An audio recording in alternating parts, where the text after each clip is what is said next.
Hey everybody, Doug here from 2 Plus Tough, and I just got off work and I had a little bit of time to spare, a little slow evening as it rains here in the greater Seattle area.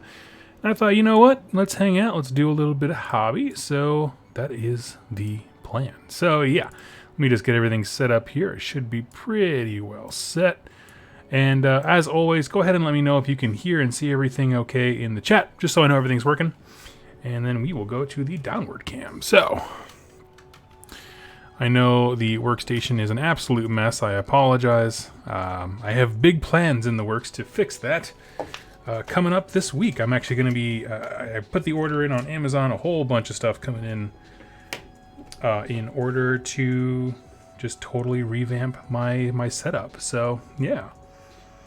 So let's see. 1, 2... I don't usually build on air simply because it kind of takes a second for me to read directions. It pulls me away from the chat, but I think these guys seem pretty simple. So let's see. So King Brad says, Gitz since when? I'm building them just for a Warcry warband. So since now, to put it really simply, since now, and oh, that's not true. I painted some last week on the stream as well. But yeah, that's the whole plan, is just use them as... Wait, is that the right leg? This is why I don't usually do this on stream. I did a few of the ones that I have over to the side. You can barely see them on the camera here. Paint it up. Looking fly. So it looks like the squig directions are pretty much the same across all of them. So we'll knock these out right quick. So anyway. So pressing comment, sorry if you have talked about this already, but Fantasy returning, how do you feel? I feel good about it. I'm honestly, to be perfectly honest, I have more thoughts about how GW announced it than I do anything else. Because like Fantasy's returning, it's like, you know, great. You know, a lot of people liked it. I'm super glad that people who like the old world will have a way to play in it. The only thing that I don't like, and it has nothing to do with fantasy battles whatsoever. The only thing that I'm not a fan of is the fact that the only thing that they said for sure is that they have a logo, right? Like they didn't confirm or deny anything. They didn't tell you what kind of game you can get excited for. So we have 3 years of content producers like making wild speculations and, you know, people getting their hopes up about stuff. I don't know. It's just... I wish they had, like, given us something to work with to get excited about. But, you know, as far as, like, conceptually, I think they would be idiots to not do it. And I mean that sincerely, where they've built such a good following from the Total War games, which are incredible, and I do love playing them, even though I'm terrible at them, that...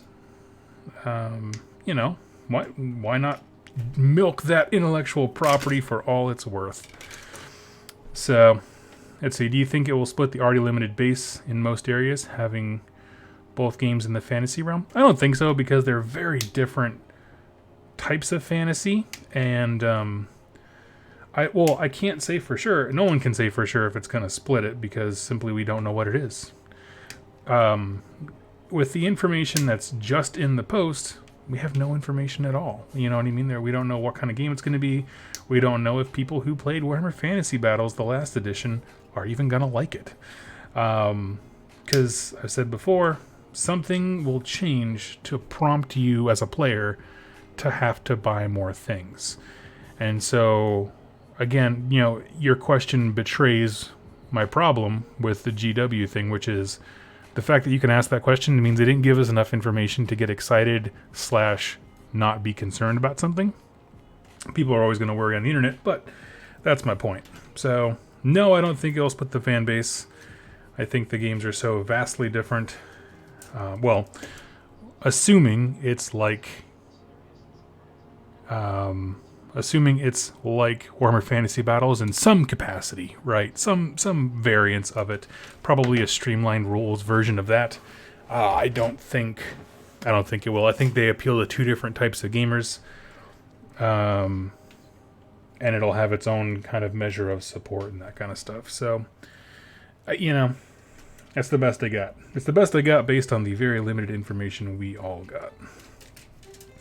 What I can say, though, is that whatever it is, I'll chat about it. I have nothing against the old world, and I was not bitter when GW moved away from it. So that's the thing, is like I met the people who got me into Warhammer this weekend at a tournament that I went to, which I'll talk about here in a sec. When I moved to Seattle, the only minis game I played was War Machine and Hordes. I moved there from Iowa. Now, I've talked about this before, where back in Iowa, I had a super cool group of War Machine players, very into the hobby aspect. And I moved to Seattle. Like, I live 12 miles from Privateer Press's home base. And very few people are playing it, and the people who are, never a painted model, constant rules arguing, whatever. And so I was at a store called Mox Boarding House, and I saw people in the back having a Warhammer Fantasy Battles tournament, and they were just laughing their heads off, having a wonderful time. And so I immediately that day put down the War Machine model I had gone there to buy and picked up the Island of Blood set, and that's what led me here. So I actually, this weekend, just as a weird coincidence, was on a ferry boat ride, because they were going to the tournament as well in a nearby island. And I hung out with the guys who got me into Warhammer. It was a really funny thing, because they had no clue who I was. I mean, they don't do any of the lore stuff for AOS. Like, they don't watch this channel. They're very competitive gamers. And they're very nice. They're very cool people. But they're just, this just isn't their style. This can best be described as a lifestyle channel, right? Where it's an interest in a hobby. And it's probably just not theirs.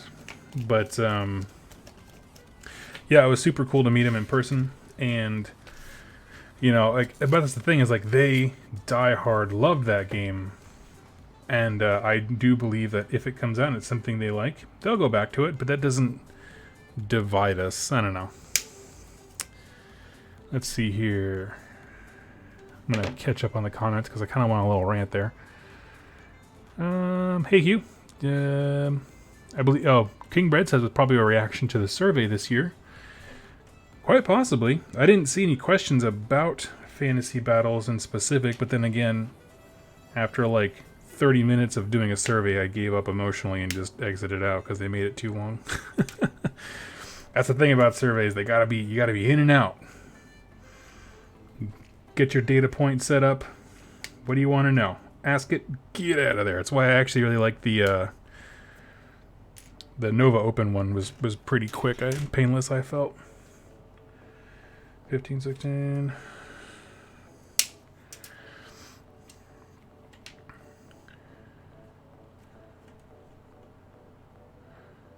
I have a problem that they took work forever away from AOS to work on it. Well, I understand. That's a sentiment that a lot of people are feeling, but I think to temper that, we have to remember that Games Workshop, if you have been keeping up with it in... I try to keep up with how the company's doing whenever it shows up in news that's not wargaming related. So there are several news articles about how the company is growing and expanding in huge ways over there. And so the company that I used to have to remind people, hey, it's actually pretty small, like, give them some grace, is now getting to the point where it's like, oh no, like, they're a big employer in that area and that kind of stuff. So my point being is, it is not dumb of them to allocate resources to it, because they just seem to be hiring more people, getting more resources. So, yeah.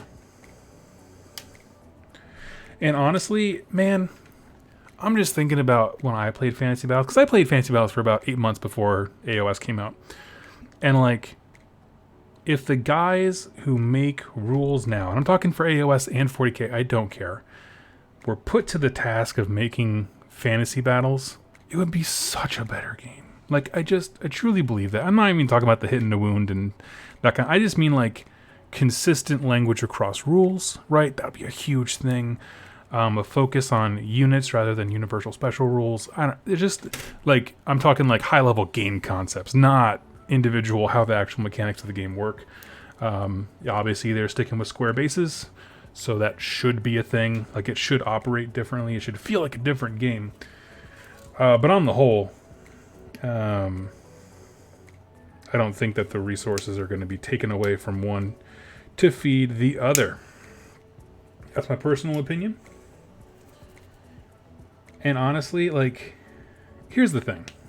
That's my famous line. Here's the thing. I gotta get a shirt that says that.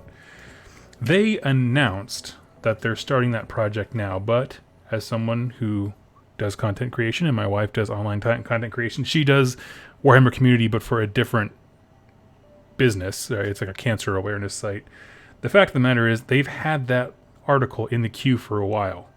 So as we're drowning in battle tomes, they've already been working on it. You know what I mean? And so, like, if you haven't noticed, then you won't. So don't worry about it. That's just the reality of it. They don't write those articles like the day before they come out. They write them quite a bit in advance, which is why sometimes you see really funny mistakes in them about information and unit names that are wrong because they weren't solidified when the article was written. There's a time disparity. So that's the thing you always got to remember. When you see information, does not mean that's when it was first come up with or released or written. All right, we're going to build these Gitz up here. Let's see.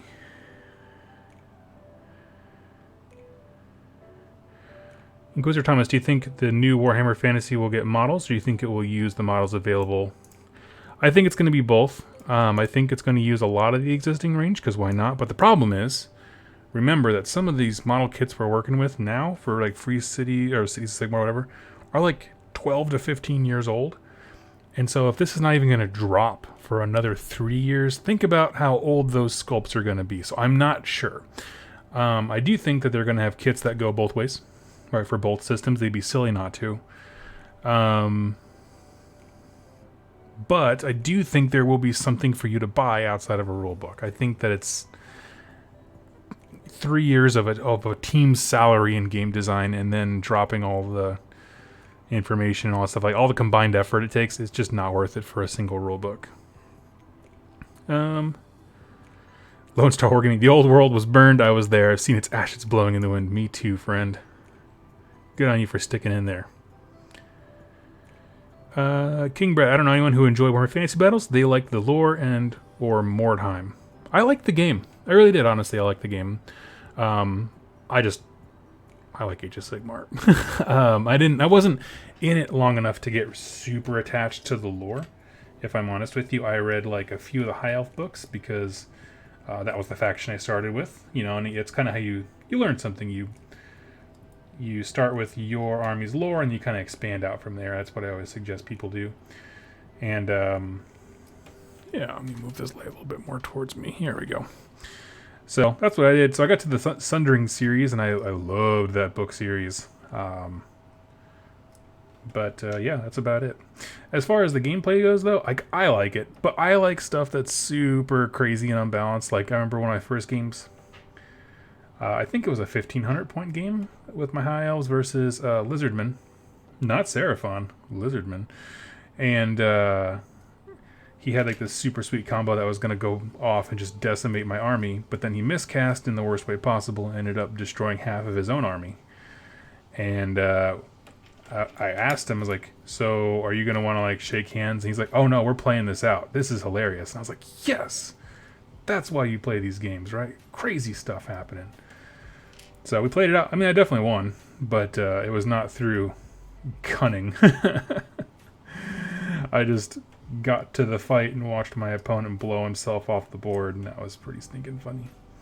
I will say that I never got good at that game in terms of list building because my natural tendency to take things that are subpar because they look cool did not help you at all in fantasy battles. Things were good or they were bad. And the problem is that, and I don't like when people do hyperbole in AOS, like saying it's awful or it's broken and that kind of stuff, and there's not much in between.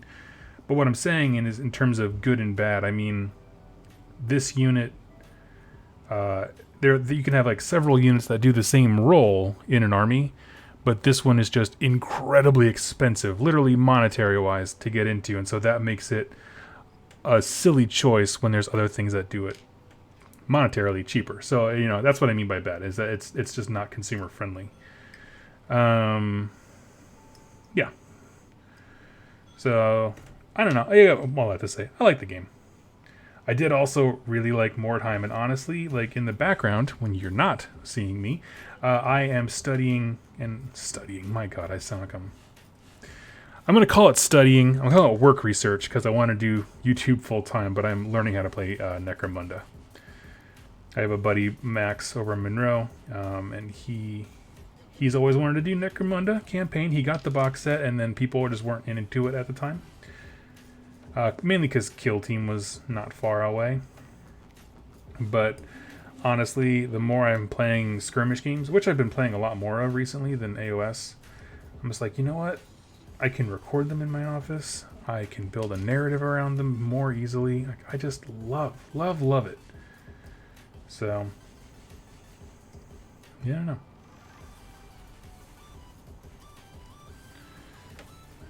Let's see. Sorry, I kind of fell behind the chat. So I'm working towards your question if you already asked it. Let's see. I think a huge amount of the survey responses were Tomb Kings and Bretonnians. Okay, yeah. Right on. Jack's in the chat. Hello, hello. William Moser, I feel blessed to have found this channel. You're always a pleasure to listen to. Oh, thank you so much. That's very kind of you. I always try to be positive and encouraging. I will say this. If you reach a point when this game releases 3.5 years from now and you're like, I don't like AOS that much. I think I'm going to focus more on the whatever Fantasy Battles equivalent is. Do it and love it.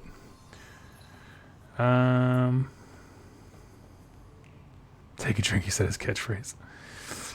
Joseph, do you think your feeling about AOS would differ if you had collected an army like Tomb Kings or Bretonnia?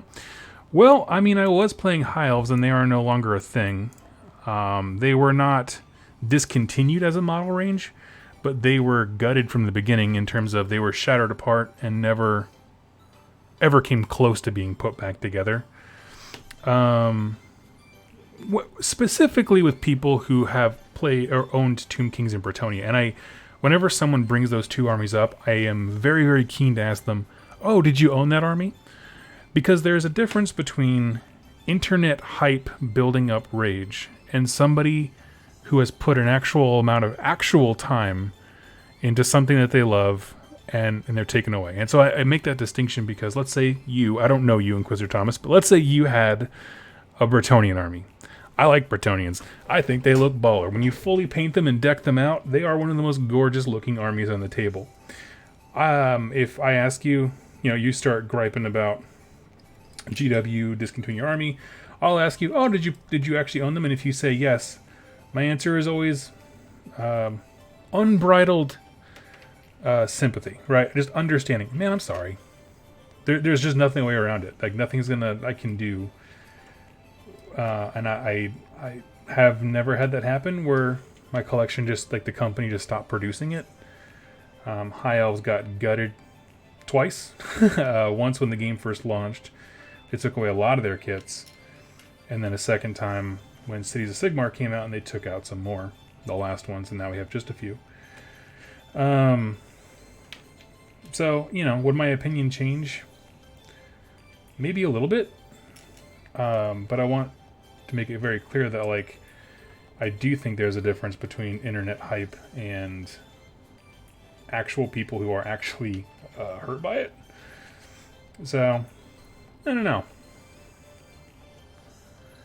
There's a lot of opinions on that one, but again, I want to stress trying to be understanding of why someone is hurt, I think is always the right course of action.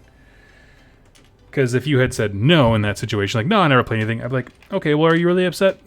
Because if you didn't buy them, that means something. You've told the company with your dollar that they're not that important.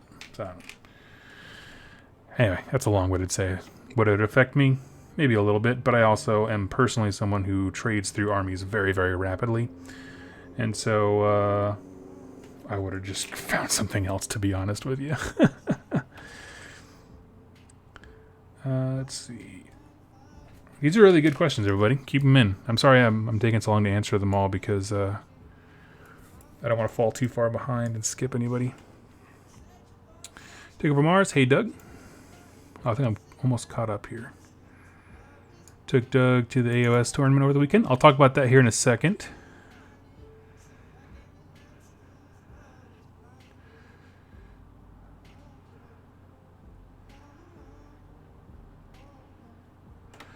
Quizzer Thomas, never collected fantasy. Yeah, I get that. It's good to think about folks who, I don't know, lost their collections and that kind of stuff.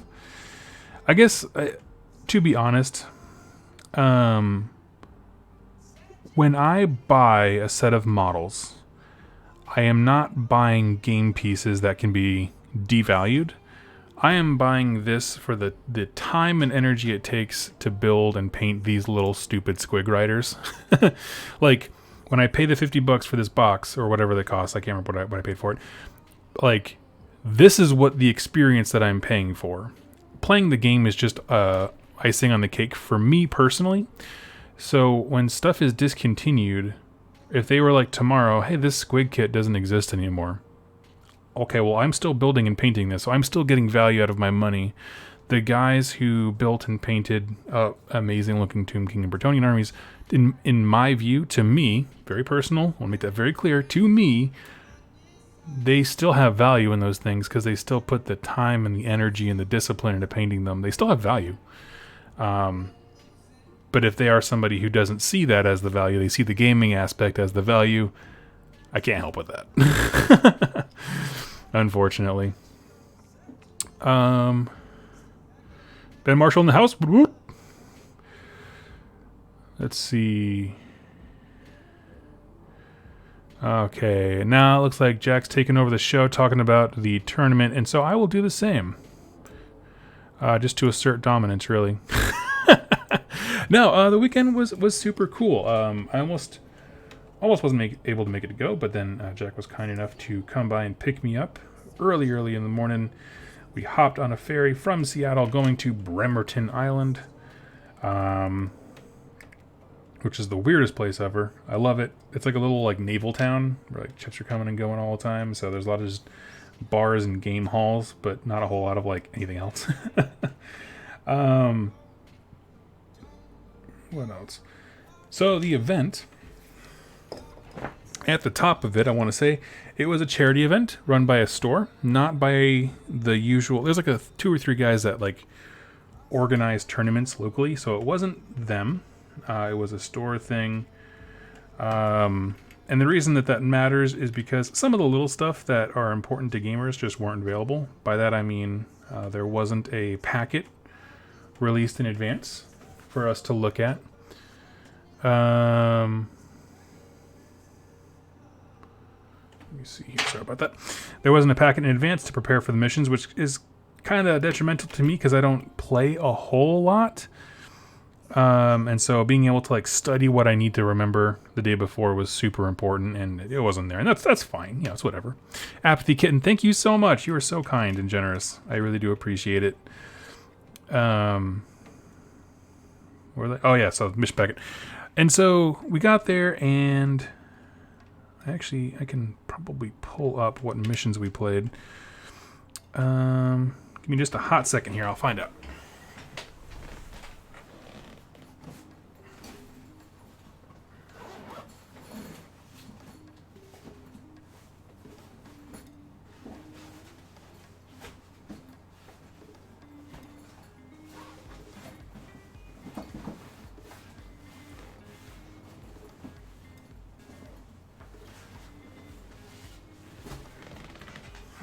Okay, well, apparently my mini GHB is missing.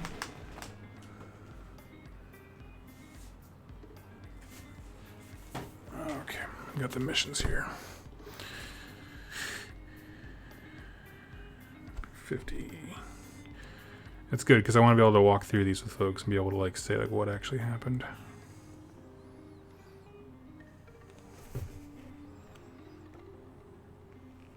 Okay, so Apathy Kitten, what kind of glue do I use? This is the Citadel plastic glue, just because I like it. So we'll walk through this real quick. I'm just going to get the missions out of the way, and then we'll chat about it. So round 1 was Duality of Death. There were no realms used, and this is an interesting one because it splits your deployment up in 2 different spaces, and you're fighting over these 2 points. And then round 2 was Total Conquest, I believe, where it has the diagonal deployment now and the 4 points that you're fighting over. And basically, if you steal the objective from your opponent, you get an extra point for that one, but only when you steal it. You have to like take it from them. And we'll talk about this first.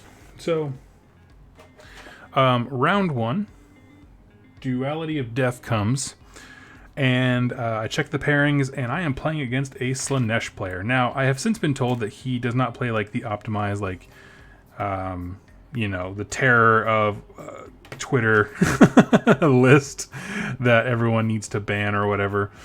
But I did not know that, so I have no idea. I don't know anything. Good night, Apathy Kitten. Have a wonderful evening.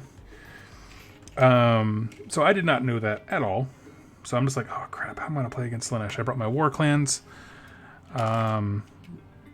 If you're interested in my list, it is basically Mega Boss on Maw Crusher with Ethereal Amulet, War Chanter. Let's see, what's the other one? War Chanter. Oh, the Weird Knob. That's what I was trying to think of. With the teleport spell. And an Iron Fist full of unit of 10 Brutes, 2 units of 15 Ardboys, and 2 units of 3 Gorgruntas. So that's the 5 units. Comes out to be a 4-drop. And everything is just about using Mighty Destroyers. I don't know why that's the hardest role for me to remember name-wise. Mighty Destroyers multiple times to seize the day. My general strategy is to sit there on an objective, take it in the chin, just get a real punch from the enemy, and then just grind them out because they can't handle the 2 big blocks of boys, hard boys. So Slaanesh, every single thing in my army gives him depravity, and that's a huge issue. The plan I kind of came up with, all willy-nilly, was he gave me first turn, and he had like a unit of, he had a bunch of battalions. So there's 2 battalions. One was heroes, one was a bunch of demonettes. So he had 10, 10, and 20 demonettes, and then a slew of heroes that I can't recall. Only had 1 Keeper of Secrets. And so we set up on the table. He gives me first turn. I was kind of surprised by that, to be perfectly honest with you. Wasn't expecting first turn because I thought he would just, because I deployed on the edge, so I thought he was just going to run and charge his way up in my face, and he would be just fine. And so he gave me first turn, and so I Mighty Destroyered and teleported all my Ard Boys onto those 2 objectives. Remember, Duality of Death. And that was basically it. Now, the rest of the game was him trying to pry me off of those objectives. The Gorgruntas went up and acted as a screen for the Ard Boys. Did the Tokyo Drift where they went in sideways and just made a little pork wall to block them, and that saved them, from a round of combat, basically, which is all they needed. He could not pry me off the objectives, and here's the thing is, I lost sight of the objective of the game. I was like, I don't know how I'm going to kill all this stuff. I don't know. And then around round 3, he was like, I'm not sure if I can win. And I was like, what do you mean? Like because he was like in the verge of tabling me. He's like, I don't have any victory points really. And so, yeah, we counted it up, and he just, I think at the end of the game, all I had left was like 3 Ard Boys, and honestly, that might be it. That might honestly be it. He had just, all the heroes were gone for sure. The brutes were gone. They evaporated. The pigs were gone. Yeah, I think there was just a unit of just a handful of Ard Boys left.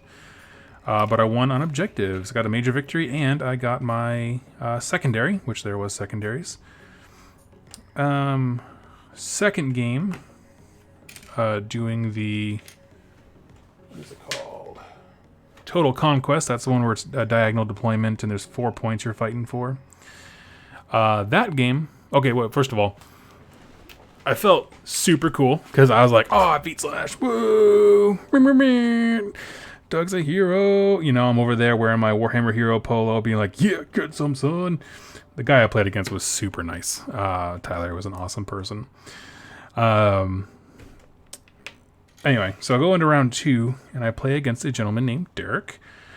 And Derek, I find out pretty quickly, is probably one of our most competitive local players. Very intense. He switches lists very frequently, and when he comes to an event, he wants to win the event. He wants to walk away first place, which immediately means that him and I we're just there for different reasons. It's one of those things where you're like, I'm okay with losing to this guy. I want to go 2-1. I'm not here to win. I'm here to laugh, right? In our game, he took a Seraphon list that was... I'm unfamiliar with a lot of the Seraphon stuff, but it was a bunch of the Pterodons, and a turn 1 Alpha Strike, come down, blow a bunch of stuff up with mortal wounds, and then the question is really... And then everything else is like skinks, right? And the question is, can you handle all this stuff? And the answer was no. He took out the brutes, most of the brutes, and almost all the heroes round 1 with his Alpha Strike thing. No matter how I tried to protect them, they just could not hide. And then from there, it was about... I pushed him back, killed a bunch of Pterodons, got to some objectives and held him down, but he was so ahead on points by then. And it was one of those things where, like, because the Seraphon can teleport, if I leave objective 1 to go get objective 2, he's just going to teleport skinks there and claim it. And so at beginning of round 3, I was like, you took away all my army. I have 2 units and 4 objectives to cover, and you can teleport to whatever you need to. Good game.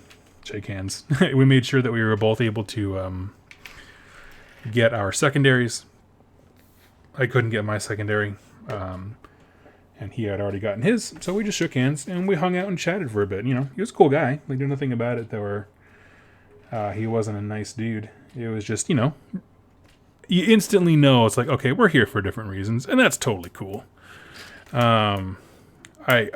said I gave him a good game. I was like, you know what? That's all I can hope for. But yeah, beyond that, I went pretty quickly. And then round 3. I have a lot of thoughts on round 3. If you notice, I didn't pull out the GHB. I'm gonna skip this song. For some reason, it always pops up on this playlist, and I just hate it.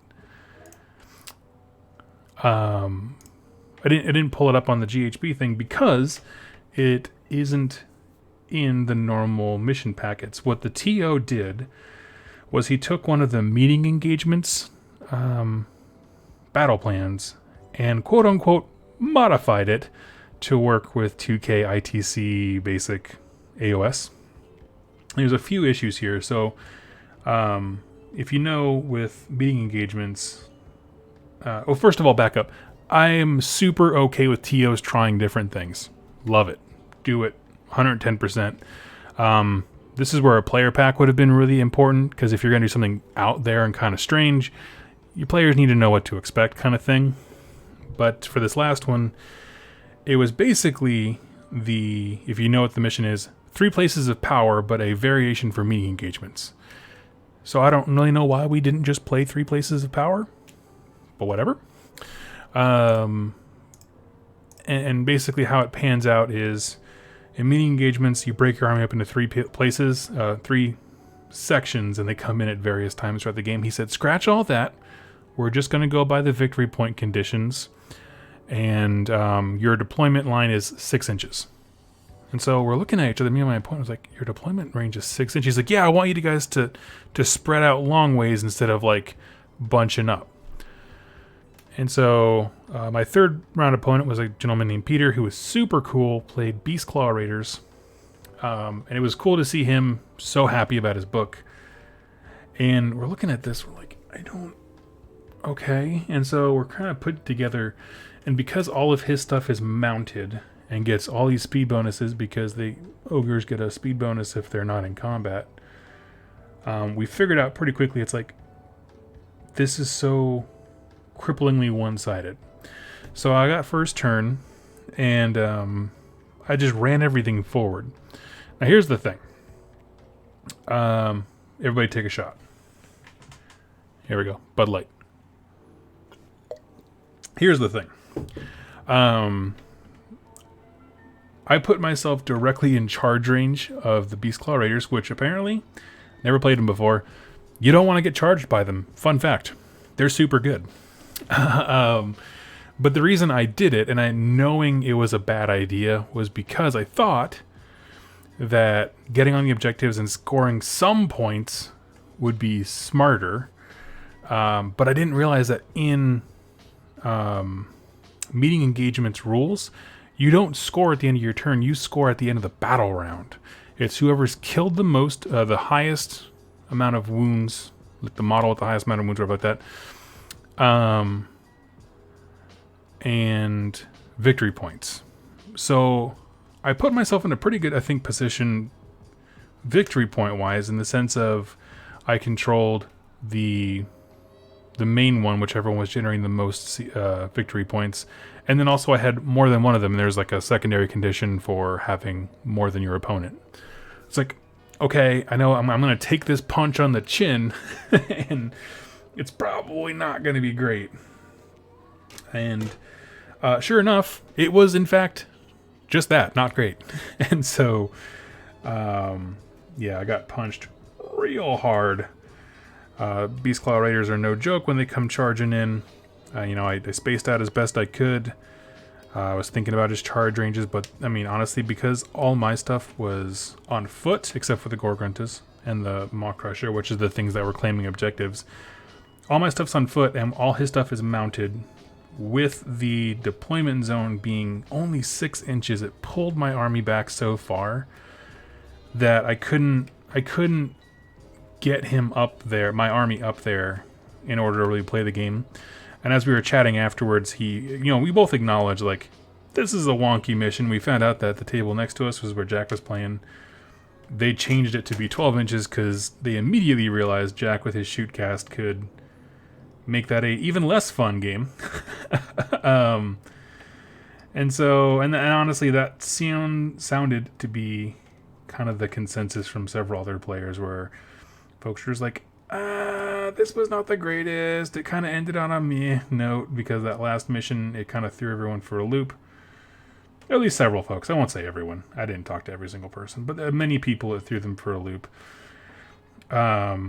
Good buddy of the show, Michael Hammond, yeah, he was playing Iron Jaws as well, and he reached a point where, like, he still had a ton of dudes left. Like, I got rocked by Beastclaw Raider. Like, he just smashed me. And I think, honestly, in objectives, I probably would have still lost. I would have lost. But, I had no models on the table. At least I had a fun game getting punched. But he still had his full army, and because he was playing Gloomspite Gitz with negative modifiers, they're not going to get him victory points for the number of wounds slain, and all these debuffs mean he can't shift them. At turn 2, he was like, I can't win. And so he is like, I'm just kind of done. I can't get my secondary. We're done. So anyway, so multiple people felt that as well, but I don't like to focus on the negative. I don't feel like I was cheated or anything like that. I had a fun day full of laughing. I was so excited to see we had at least 2 ogre players there who were both extremely happy. One did more Gutbuster stuff. The other did more... it was all Beastclaw Raider except for a Butcher, I believe. And both of them seemed very happy. Seemed like they did very well. And to me, that is how you know it was a good book. They went to a local event. He kicked some teeth in. Both of them did, I believe. And had a lot of laughs. And so, yeah, I went 1 and 2. I just think it's super funny that you see these internet personalities talking about how Seraphon needs help and how Ogre Mod Tribes was an awful book. And then all of a sudden... Oh, and Slaanesh is broken, ban Slaanesh. And all of a sudden, I go to an event and I beat Slaanesh and lose to Seraphon and lose to Beastclaw Raider. I just think it was funny. There's a lot of variables in there that's not talking about... And that's not a comment on anyone's perception, right? There's a lot of variables about how Slaanesh was being played and how I played against BCR and that kind of stuff. But I thought it was super funny. Just had a chuckle to myself is all. So yeah, that was the event. I didn't win anything. We actually didn't stay to the very, very end because we wanted to hop on the ferry and come home. It was a long day enough, but it was a good time. Got to hang out with Jack a lot. I always love doing that. And yeah, I do want to go to more events in 2020. I don't know how many I'll go to that are in Bremerton because of the ferry ride. It just makes for a very long day. But beyond that, I'm excited to go to more and more. So let's see. We need to...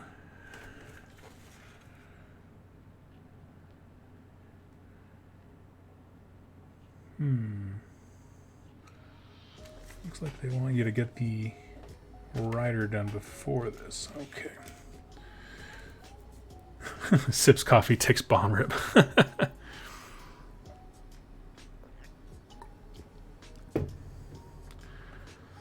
Let's see. So, question about Barrack Mornar. I know they generally do shady stuff, but is there any detail on what sort of stuff they actually do? So it could be breaking or skirting around the outskirts of the code, which is a very non-Karajan thing to do. It could be smuggling. So if they know City A has something that's illegal and they're selling it in City B, they will run their gambit and smuggle goods in and that kind of stuff. Dubious dealings. Not necessarily evil, but not great. That kind of stuff. Zero's hobbies. Hey Doug, how much 40k have you played, and do you find AOS very similar rules-wise? So with the current edition of 40k, I'll limit it to that because I did play it before. Let me see, 25 and 26. Okay. So with the current edition of 40k, I have played maybe 10 to 13 games, somewhere in that kind of region.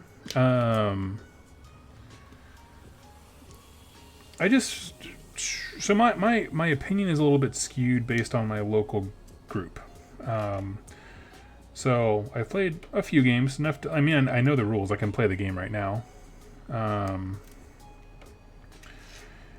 But in terms of how does it compare to AOS, like I said, my opinion's a little bit skewed because locally we have an incredibly competitive Warhammer 40k scene.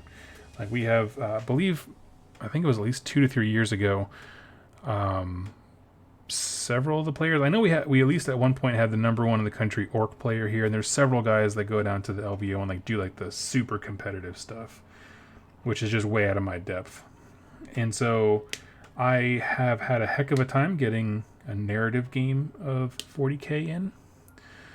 And so anyway, that's why my opinion is a little bit skewed. So it's just a lot of folks locally who just tend to not play the way they like to play the game. That's all it is.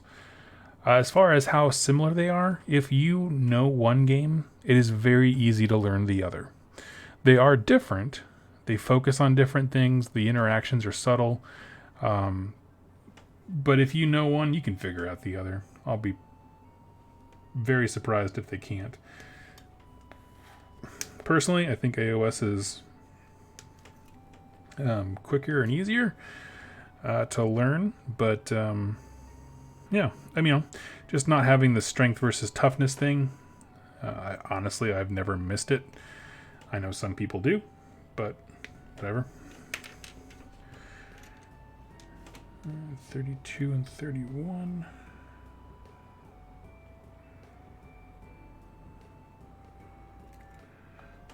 Yeah, I want to do that one. 32 and 31. So that would be what I would tell you.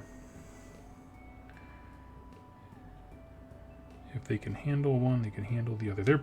That's the thing. Like the wording is not too dissimilar anymore. What you're going to see though is in 40k it focuses a lot more on shooting, whereas in AOS some armies have shooting, but universally it's not nearly as everywhere. Let's see. G Daddy Gamer, missed beating. Is this a box of squig hoppers?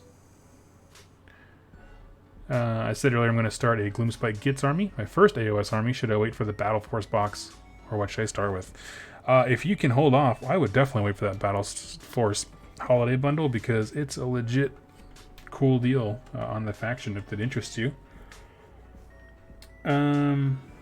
Also, welcome to the hobby, friend. Welcome, welcome.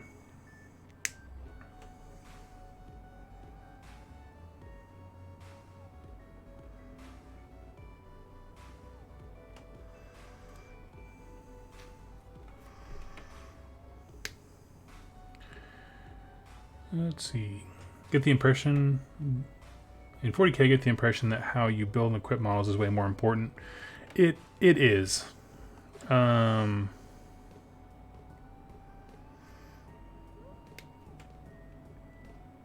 Inquisitor Thomas. I have. If you've seen my series on the Carriage and Overlords, I have a playlist for them that talks about the code. You can go check that out. As far as like loadouts and that kind of stuff in 40k, I agree. I do also feel like it's much more focused on, I don't know, weapon loadouts and that kind of stuff. And that's the thing where like I'm glad they introduced the idea of power level. I just wish more people, at least locally, because I've heard of people playing power level. I've just never seen it. I wish more folks would around here.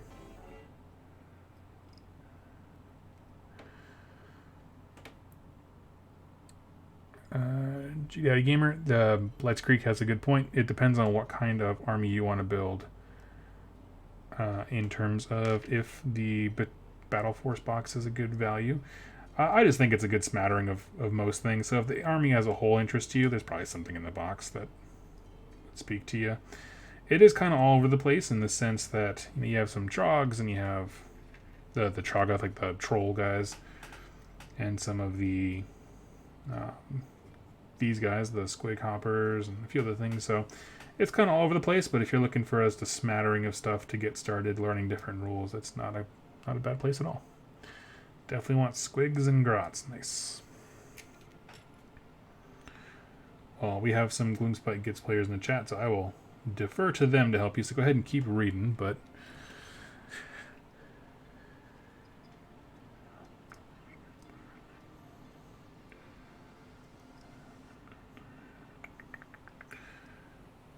there's actually a astounding amount of flash on some of these things. My understanding is that power level breaks some units. Yeah, I've heard that as well, especially since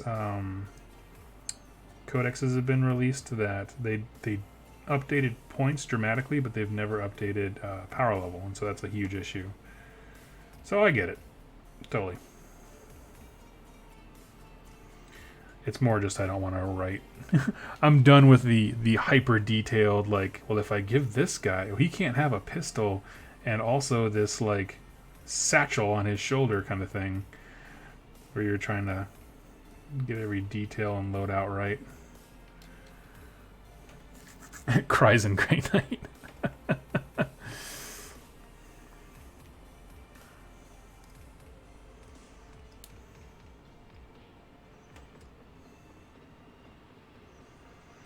Are the Grey Knights really that bad? I have very little understanding. I listen to 40k podcasts, but I mostly listen to like narrative focused ones. They don't talk about how armies are effective and that kind of stuff. Like, are Grey Knights really in a bad spot?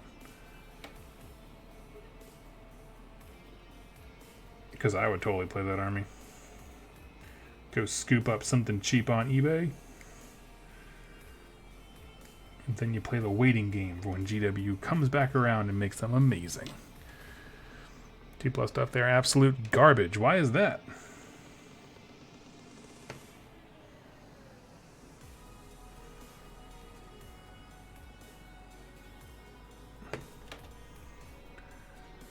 This music makes me feel like I'm at the ending of a very inspirational teen drama.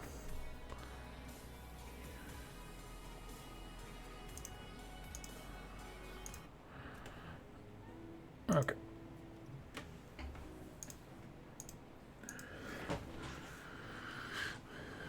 Let's see.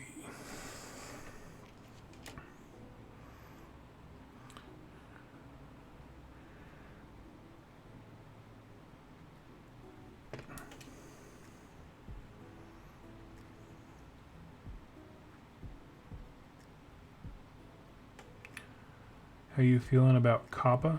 I don't know about Kappa. I don't know what that is.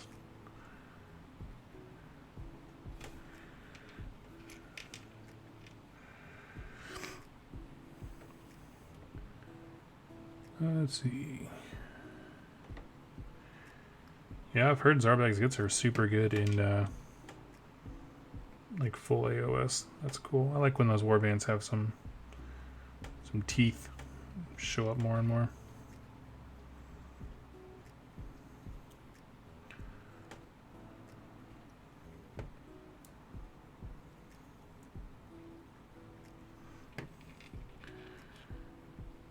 Super tricked out Marines with 1 wound, 3 up save, cost at a premium, weak, very situational psychic powers. See, that's the thing that gets me is the situational psychic powers, because like I remember one of the first Black Library books I ever read was a Grey Knight, like the Grey Knight trilogy. They got like guys throwing fireballs and all this kind of stuff, just like purging all kinds of heretics up and down. So the idea of having just a very limited spell palette makes me sad. Let's see. Sean Blake, Doug, how you feeling about the new Bone Boys? As far as rules or aesthetics, aesthetics-wise, I'm okay with them. I really, really like the elite 3-man unit that's like a guardian, like for heroes, where they can absorb mortal wounds for them. Where they have a shield and a lance and that kind of stuff. I love those models. The basic Mortek guard, I don't like some of the heads, but I saw someone swap the heads they come with a basic skeleton kit head, and those actually look pretty darn cool. So that's an option. Let me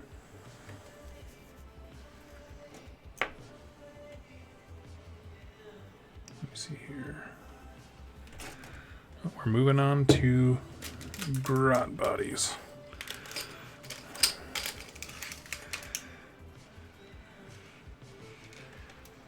So basically I'm doing 5 squig hoppers, including a boss, and 5 of the Boing Grot Bounders, including a boss, just to make sure I got all the options. So as far as what I feel about them, yeah, I like them. I like the different heads more. As far as gameplay goes, I think they seem super interesting, and that's what I like. Where they have their own resource thing, and I'm not sure how, like, in terms of balance it is. We'll see how easy it is, I should say, to generate all those points. But yeah.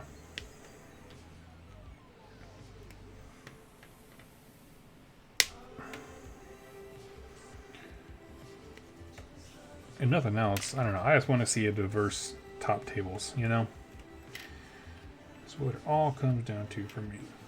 So do 8 and 9.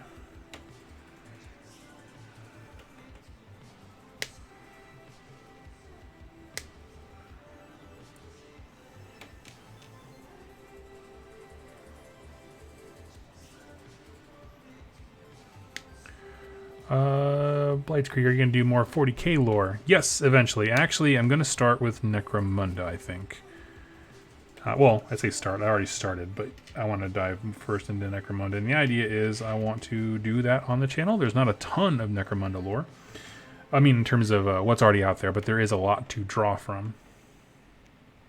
And so, 13, 14. Yeah, I'm excited to do that. Mainly because I want to do it for the channel.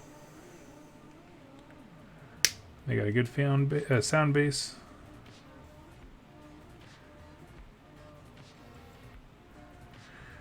And, yeah, cool models. So, yes, more 40k lore. I'm not sure when the next one will be out, because, I asked my patrons over on Patreon what they thought, and most of them were like, oh yeah, go ahead, that sounds awesome. And some of them were like, I don't really care for 40k, I don't really want to hear about it, but you can do whatever you want so long as like AOS is the priority kind of thing. I was like, that is super fair. That's what they signed up for. And so the way that I put it was, as long, as I'll only do 40k basically when things kind of dry up a little bit around AOS. And of course, right now they have been anything but that. So, no sweat. So once I get out of the hole that is Cities of Sigmar, Ossiarch Bone Reapers, and there's still some orc stuff that I want to do, then I can get back to doing some AOS.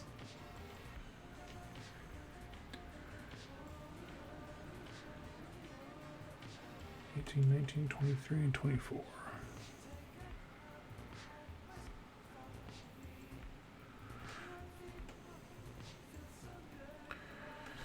Let's see. Question, Doug, when you played 40k, did you play against Chaos Space Marines? Wondering if they are good. No. I was Death Guard and I played a lot against the old, well, now old because it just came out, but the older Space Marine Codex, as well as some, what else have I played? Space Wolves, what are the Zinj guys? Rubric Marines. Can't think of their name. Thousand Suns. There we go. Yeah.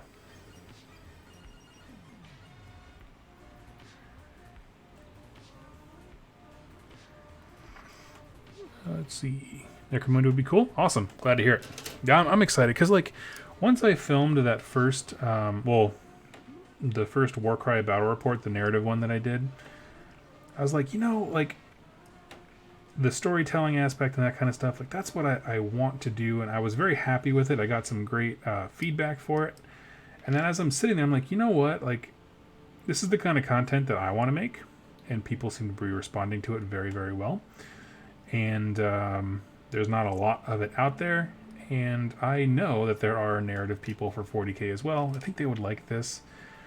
And I have the Kill Team book, but the problem with the Kill Team book, honestly, is that I feel like it's really great for one-off games where you're building lists and that kind of stuff, and you get into the minutia of weapons and that kind of thing, and I like it, but it doesn't have the same feel in terms of how a group of soldiers evolves over time in a campaign that, like, Necromunda does. And that's what I want to go for. If I'm going to do a campaign series, right, which is ultimately kind of the goal, you know, I think those are the most fun games when you see warbands evolve. That's a vital part. And I just don't feel... I never got that sense from Kill Team. Like, this is a good campaign game. No, it feels like a great game.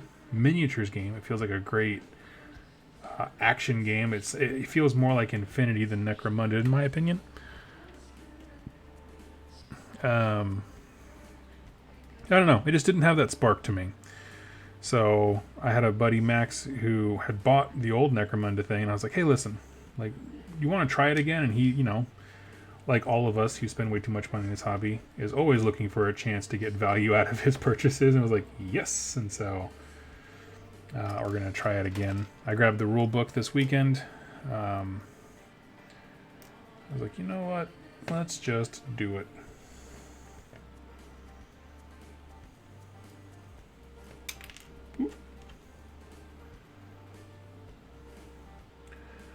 So, yeah, I'll probably do...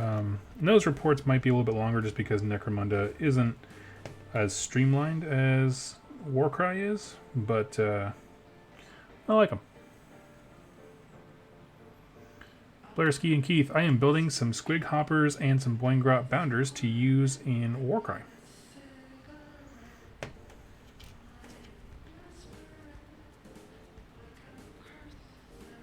So I think I just heard a bunch of thunder.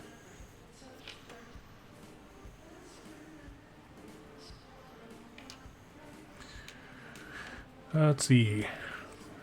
Question. See my comment about not gluing mouths on. It can be super hard to paint in details. No, I didn't see that comment, but you know, I'm gonna do it anyway. I see your thoughtful well advice, and I will raise you nuh-uh.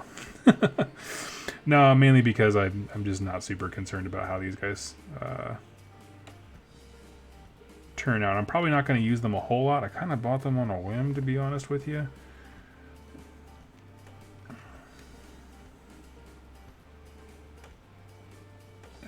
fine about it. It's going to be great.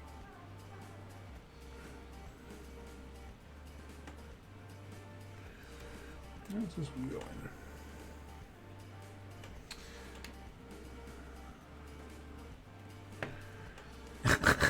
No. That's funny. They'll turn out fine. You'll see.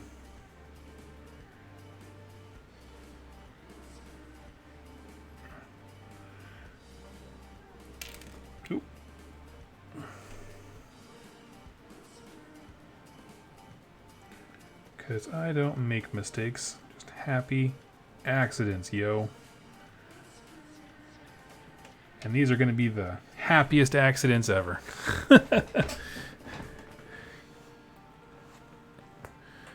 How much Moose Bite do I have? Yes, Omniphage nailed it. So I have Zarbag's Gitz minus the guy riding the Fanatic riding the Wrecking Ball.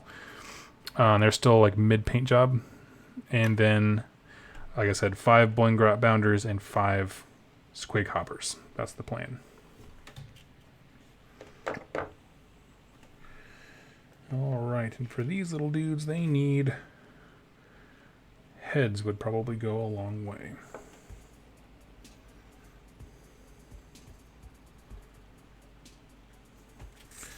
I assume the boss guy gets his little moon weapon. Yep.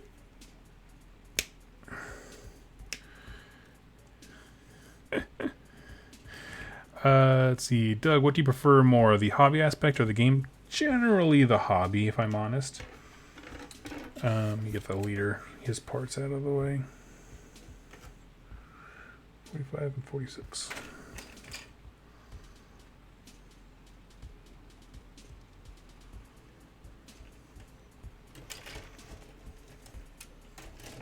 Here he is. Generally the hobby, because I find it very relaxing, and that's honestly why I started it. Yeah, I don't know. I like it all.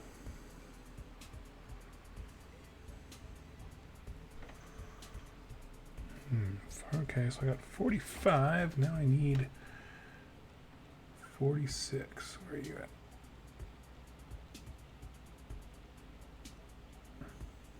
47, 49.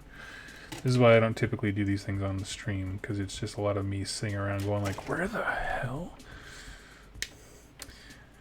Let's see.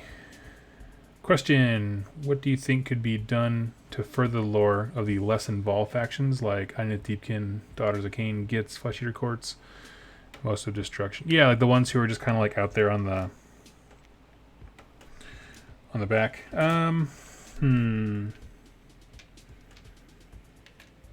Let's have him be a little wild. There we go. I don't know. I think the Necroquake was a great one of just having one unifying event that affected everybody. You know, it kind of draws them in a little bit.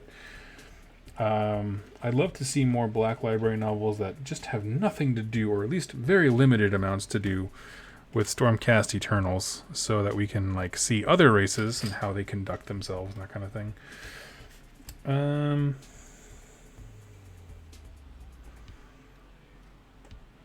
What else? I don't know. That's kind of the big one that I got, to be honest with you. I don't really have much. I'm not like a book guy in terms of like, I'm much better with Battletome stuff than I am with the actual novels, just because I don't have a ton of time to read.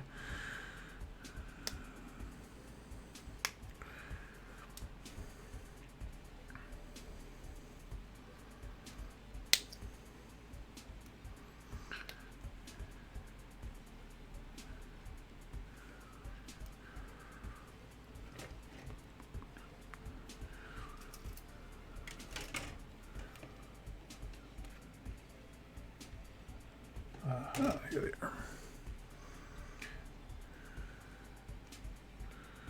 Okay, looking around for the little heads of them, and I couldn't find them.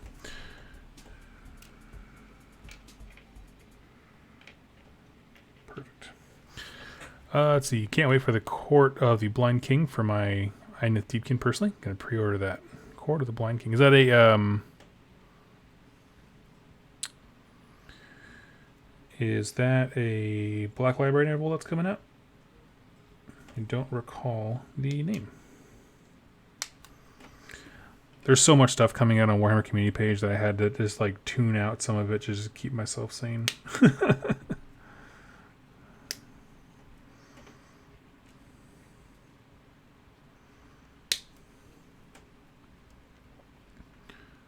Black Library book, thank you. Go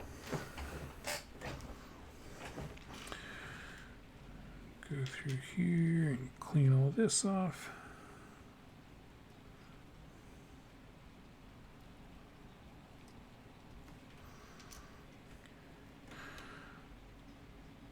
Let's see, Doug, after hanging out a couple weeks ago, I decided to make a Warcry warband, Bone Splitter, with a wrestler theme. Oh, that's awesome. Okay, let's list off some. We got to get you some cool orc names for your wrestling warband. Jack, if you're in the chat, I need help because I don't know a lot of wrestlers. But here's ones I do know. You got Gravedigger, right? Got to spell it D-I-G-G-A for the digger. Gravedigger, orc kind instead of mankind. I'm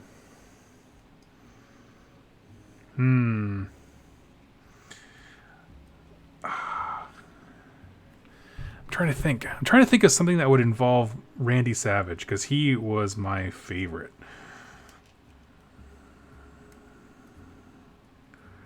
Gork Hogan, something like that. Git Benoit. Oh yeah, Chris Benoit. Oh yeah.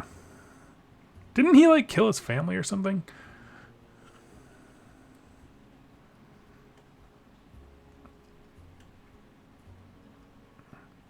Was that the same guy? Space Hulk Hogan.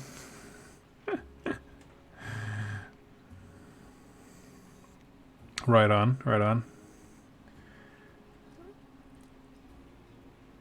Gravedigger is a monster truck. Oh, what am I thinking of? I'm thinking of... There was definitely a grave thing guy, wasn't it? Undertaker, that's what it was. Undertaker, yeah, do that. That's why I asked for help. I just showed my ignorance there. I keep my wrestling knowledge and my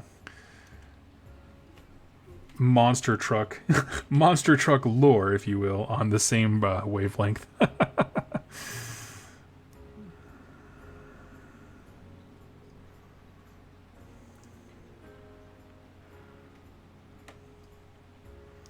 I should start that as a second channel. Here's my monster truck lore channel. Dorok, yep.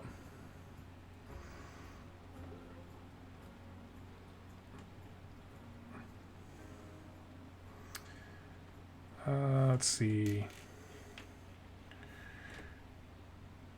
Those are the big ones I got.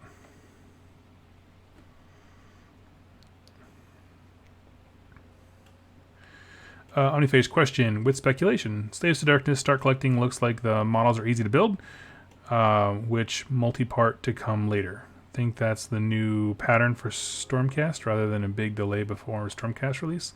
Can you explain that a bit more? Like as far as you mean like they're not going to do Slaves to Darkness? They do look easy to build. I can't think of what you mean. Can you reword the question so I can answer it? I'm not quite sure I understand. Slaves to Darkness release.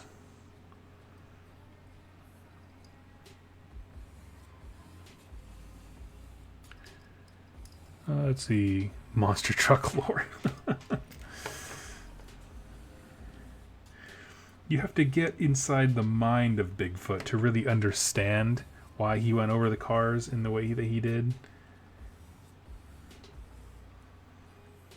Those child fans who are screaming for joy, they don't really appreciate what it took to get here, you know, for that driver.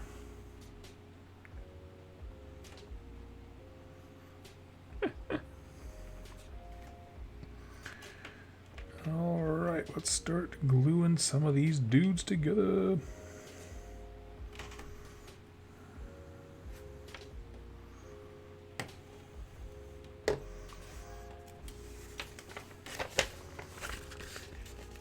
Wasn't there a TV show that was a monster truck with its story? Oh, I don't know. I'm asking the wrong guy.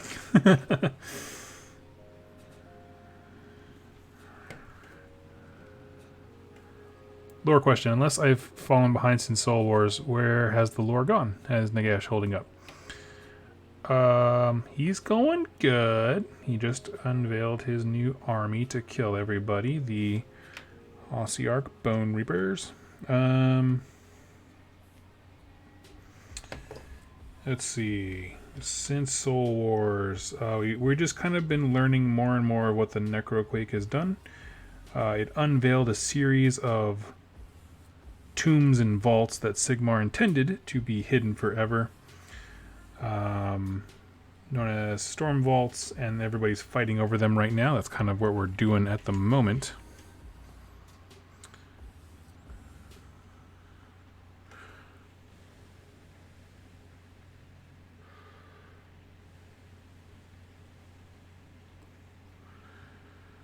Okay, here we go. That's pretty much where we're at. Omniphage. Start collecting boxes are usually released years after the army. Like Deepkin was over a year, right? They don't want to release start collecting boxes too early because it can lose sales. The new Slaves to Darkness start collecting boxes being released with the army. And it looks like those models are easy to build. I see what you're saying. I mean, it could be something like... Oh, what's it called? Whatever the most recent box set that came out with 40K, where they had the different kinds of Space Marines, but then also like a bunch of Chaos Marines that came out with it. Where that set went very quickly from being exclusive to that box. Shadow Spear, thank you. That went pretty quickly from being exclusive to that box to available as a Start Collecting box now. They just released those, I think, this last weekend. So maybe it is a new strategy, or maybe it's forecasting a new set where we'll have some Stormcast bros fighting some Slaves to Darkness guys. I don't know. I wouldn't mind it. Honestly, wouldn't mind if they released Star Collecting boxes at the same time as the army. That'd be really nice. Though I understand why they don't. I totally get it. It just would be really nice when an army drops to be like, oh, you're just coming in, that looks cool. Right there, there you go.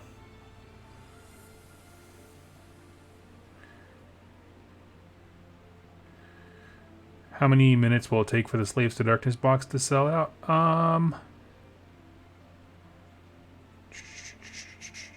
Probably about 2 hours. It seems like is the going rate. Let's see. Sorry, I know that probably sounds awesome in the mic. I apologize. Let's see. The new strategy / trend I strongly dislike right now is locking new character sculpts behind the box and then waiting a year to individually release it. More than a year for some of them, and I agree with you. I'm not a fan of that. There has to be some point where there's diminishing returns of like people are actively put off by starting this army because they can't get something. Right? That has to exist, right? I don't know.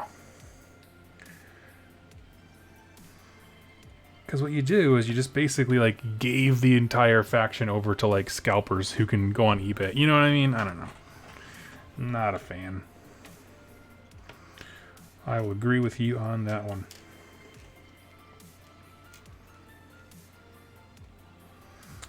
Let's see. The wife started a Slanesh army. Also says hi. Hello. Yeah, Arch Revenant, Arch Regent, Warlock, Bombardier, and Loon Boss. Yep.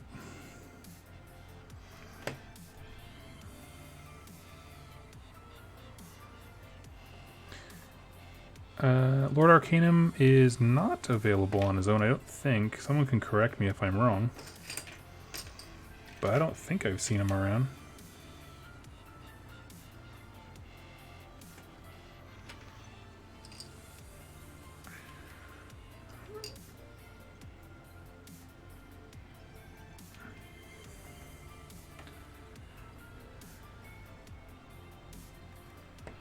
Oh yeah, that is certainly thunder I hear. So if my stream suddenly cuts out, it might be because the power goes out, because we have terrible power lines around here.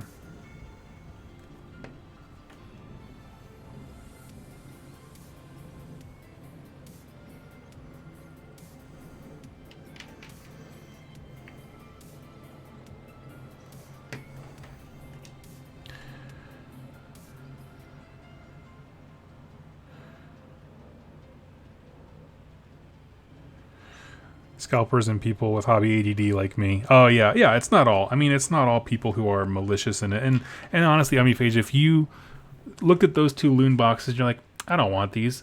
I don't begrudge you for asking more than you paid for them. Why not? Like, you know, I'm talking about the people who are like $200 for this tyrant or something stupid like that, knowing that no one else can get it. I don't know. I do think there's a point of being reasonable.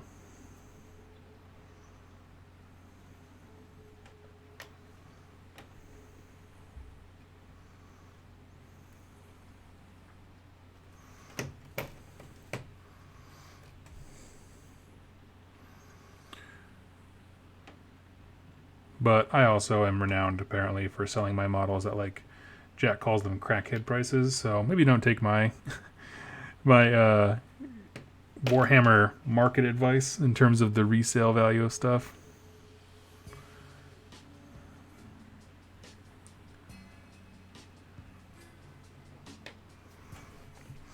Going to do the same with our spare Tyrant in Vork Motion. Yeah, the Tyrant, man, Tyrant will go for a ton. I don't know about Wolf Morton just because he doesn't. I don't know, because I think part of it is because people haven't been waiting on him for so long. Whereas like the Tyrant is like people wanted a Tyrant for forever.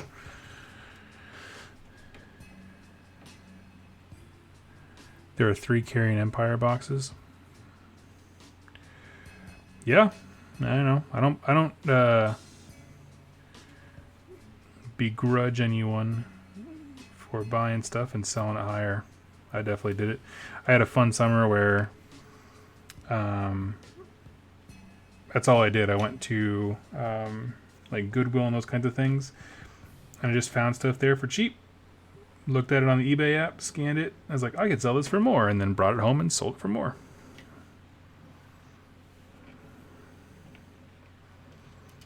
It is a surprisingly fun little hobby.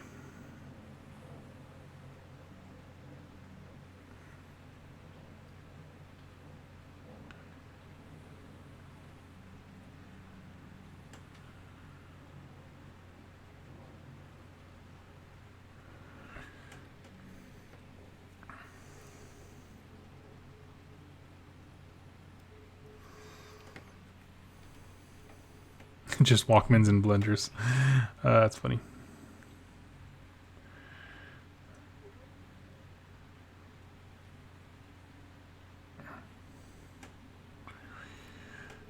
Okay, he's done.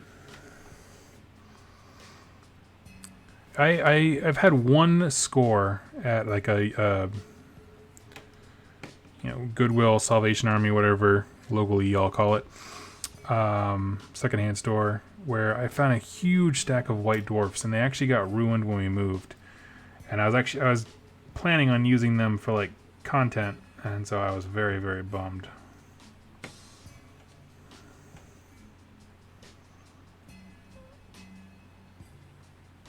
Because some of those like old campaigns and tutorials they did way back in the day are so cool to look at. But yeah, no models yet. Although I wouldn't be surprised. I mean, my goodness, like some of the neighborhoods in my area, just all the rich nerds who live and work in the greater Seattle area. Like I could definitely see, someone who doesn't understand their value or even care about their value just clearing it out and taking it to Goodwill. Absolutely.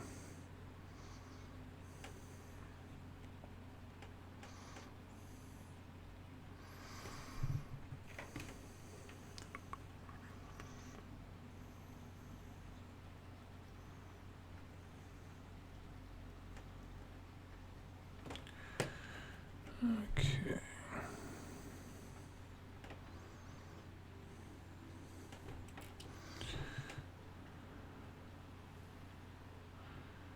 Avoid painting tips from the red period. Good God, that burn eyes. I honestly, I did not know what that was for the longest time until Brent on Rerolling Ones introduced me to the concept. Goblin green bases and flock. Yeah, so he showed me the picture of the old school Lamasu. If you guys have seen that one, it is this. It is the straight up ugliest model ever. Face only a mother could love. And you know for a fact, man, when that thing dropped, some people were like, "This model is my spirit animal." And now we look at it today and we're like, "Your spirit animal needs to be taken out behind a shed, bro."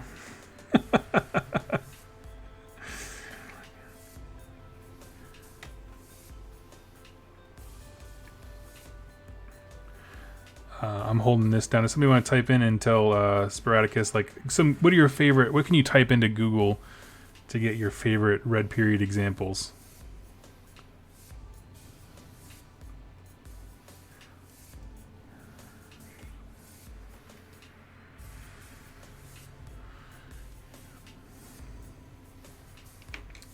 Let's see. Let me see if I can find something here.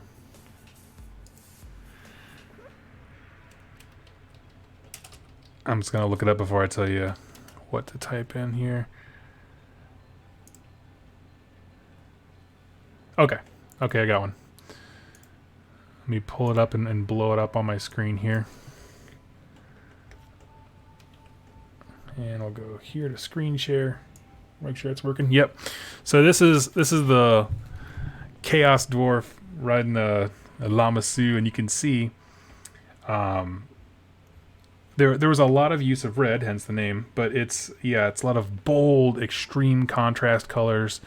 That's why his beard and mohawk thing are like hyper, I don't know, garish, I think is probably the word that Duncan would use nowadays.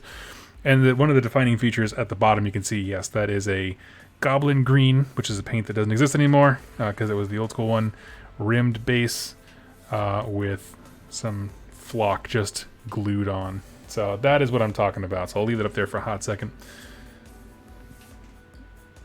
so everyone can gaze upon the glory of history. Yeah,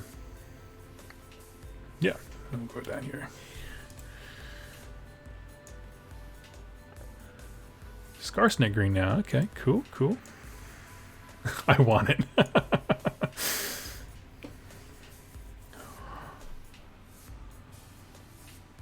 Right? All of a sudden my comment about taking your spirit animal behind and back doesn't sound so unreasonable.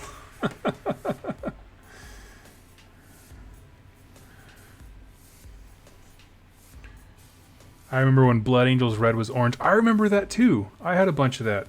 And Privateer Press did something really similar where their red was like, I was painting it, I'm like, this is just not red. Like, I mean, you can call it red all you want, like, bro, but this is orange. I don't know what that era was, but whatever. Goblin green is Scarsnake green now. I did not know that. Non-IP infringing green.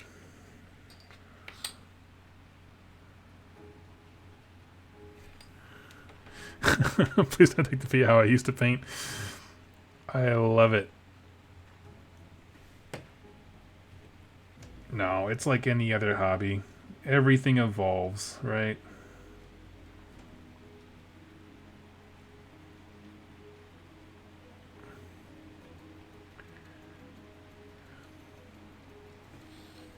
Because technology evolved and, you know, just design tastes evolved, like all of it. It all takes time. I don't doubt when that guy said, you know, that's my spirit animal to the llama. See, like at the time, it was probably a super dope model. Not gonna argue. There's, you know, we got a lot of stuff that we can look back on and laugh, including, not limited to, Warhammer. Also, fashion or Rick Astley songs or whatever, you know. I love it. That's another one. Oh, my catchphrases? Yes, I do say I love it a lot.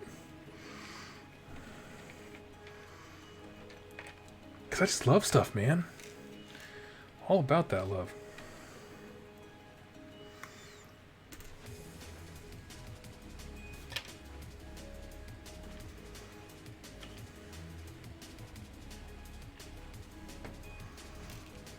Let's see.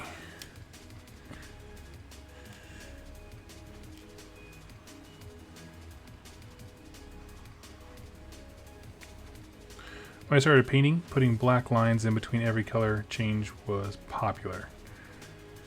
Putting black lines in between every color change. I don't know if I know that one.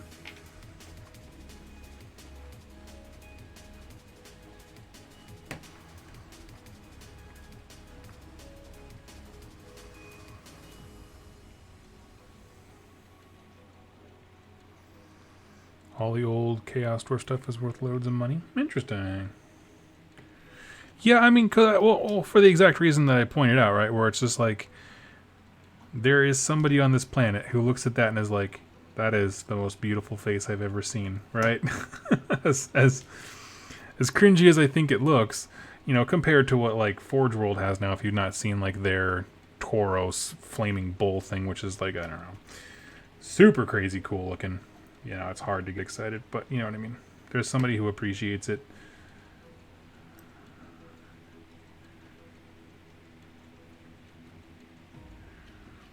I was gonna make a crack about old man Jack having to ration phrases due to the war. You Americans didn't have rationing though. We did during World War II.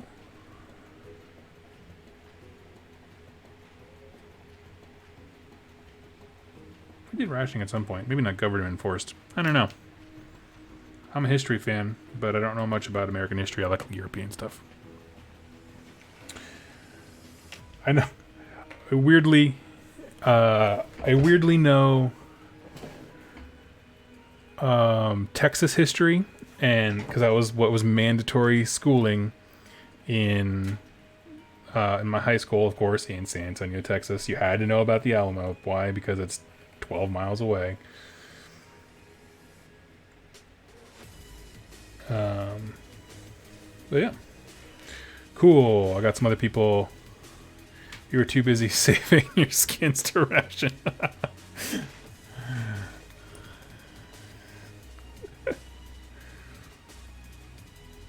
Squig Halbert Boss.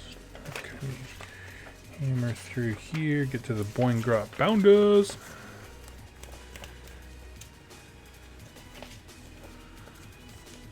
See, look at this. King bread. Rationed rubber and sugar that I know of. See, just because I don't know what I'm talking about doesn't mean I'm wrong, okay?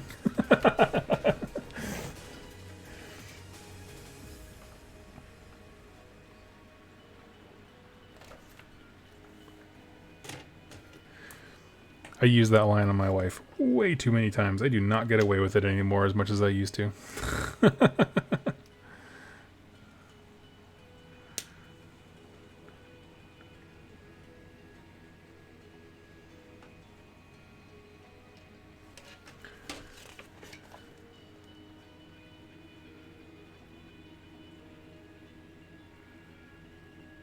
3738.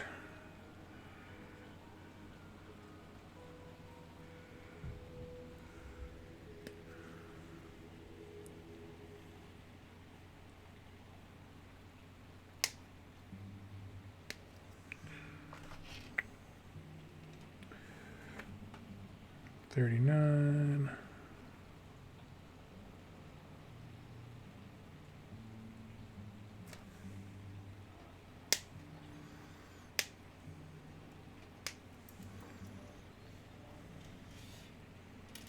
I'm a little surprised. I thought the Boingrot Bounders had unique, like, squig heads, but they're the same. Largely.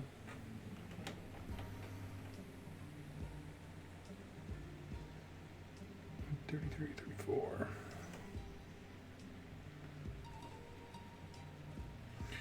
I don't know why I assumed, like, I thought they all had the metal face on, but nah, it's just the boss man. Let's see. Voskry, hey, how's it going? What are you painting? Right now we are building up some Boingrot Bounders and some Squig Hoppers for use as a Warcry warband. That's all we got going on. 34.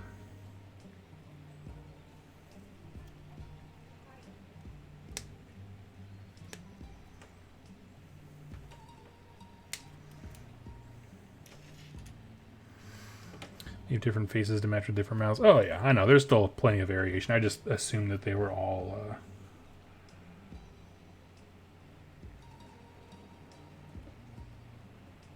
a little bit different. All had the metal casing or whatever. Because they're the heavily quote-unquote armored guys. Why wouldn't they be all cast in iron? But no, I get it.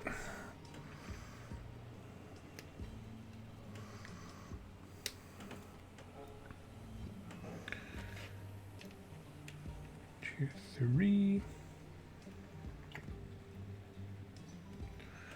29, 30. So yeah, I don't know. I'm excited to try these guys out for myself, but yeah, I don't have a deep passion for Gloomspite Gitz when it comes to them in Warcry. I saw them, like the basic squig is so stinking good in that game. I have gotten my teeth kicked in now numerous times.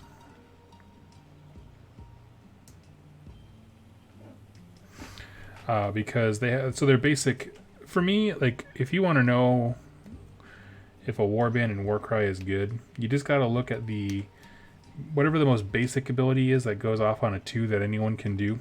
For me, that's like the most important thing. And theirs being the like the tag team where you can like help buff each other and gang up on each other. So good, so beautiful. Oh, they're super good. King Brad, you nailed it.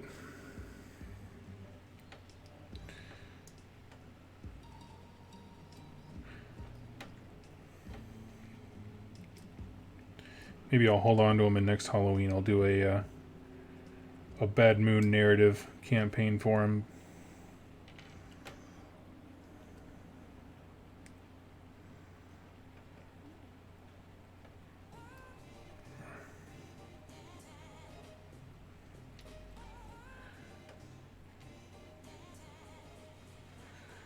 Ooh, we got some hot takes on the meta right now. Past 4 books have helped balance everything out. I'm going to give you a counterpoint and say that the world's on fire. Because there's so many new things dumping in that people haven't had a chance to respond. And that doesn't mean you're wrong. I totally agree with you that there's a lot of cool options available to deal with some of the problems. Well, not problems. I don't want to say problems. But some of the complaints that more competitive folks have had. I don't think they're problems. Are you going to play the old world? Well, we don't really know what it is, so I can't really give a firm answer on that.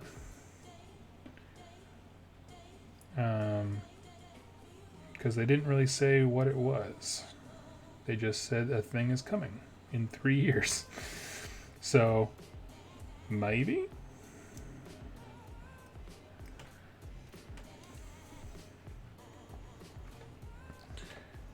Slanesh doesn't want to be shot at. Yep, that's the general consensus. Very disappointed the only monster available in Warcry to destruction was the spider. That spider's awesome. Just a wish list. Oh, yeah. Yeah, I could see that. What are some other... I guess the Gargan. What are some other cool monsters that could be available to others? Like the destruction specifically.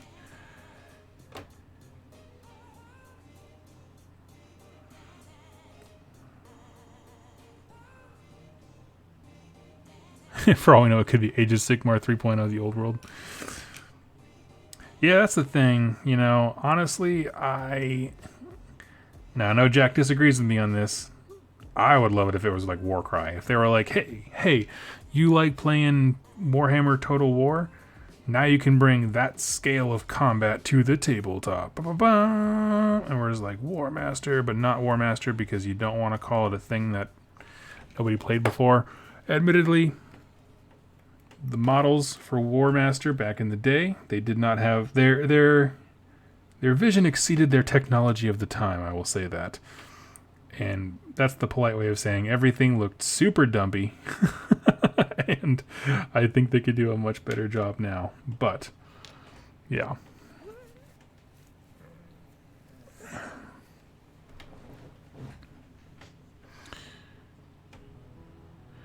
I know people, Sky is falling about Bone Daddies, but they are pricey points wise. Yeah, and that's why, you know, I haven't had as strong a reaction to internet commenters saying that something is broken as much as before, where it's just like,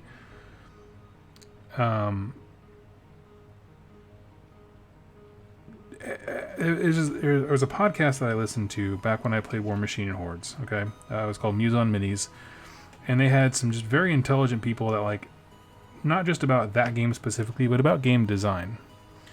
And one of the things he said, one of their hosts said, I always stuck with me, is just the idea of everything is balanced as long as the points or resource, whatever you're paying for something, makes sense, right? If that adds up, everything shy of put this model on the table and you automatically win the game can be balanced, right? Whether it's rules writing or points or whatever it is.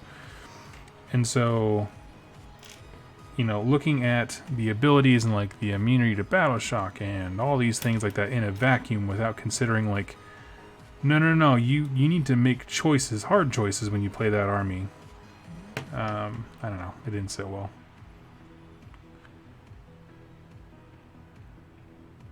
People talk about just how awesome they are, and they're describing a 6,000 point army. Exactly.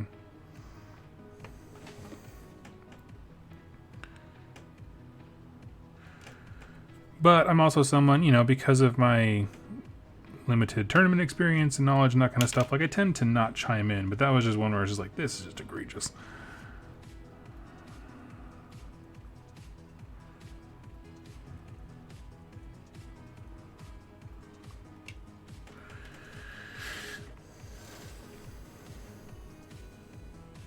I'd love to see a God Beast Worshipper cult as a destruction faction. Oh, that'd be so cool.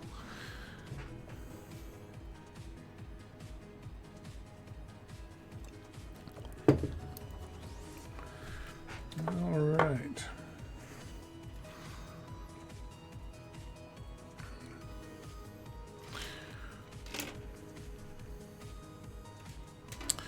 Yeah, that has been my experience, as well as that same kind of sentiment of Founder Boss. Yeah, people describing I want pirate greenskins. That'd be cool. For me, I want more human factions that aren't good. Like, one of the things, my favorite books so far that Black Libraries put out for AOS is Nagash Undying King. I just really stinking like that book. And yeah, I don't know.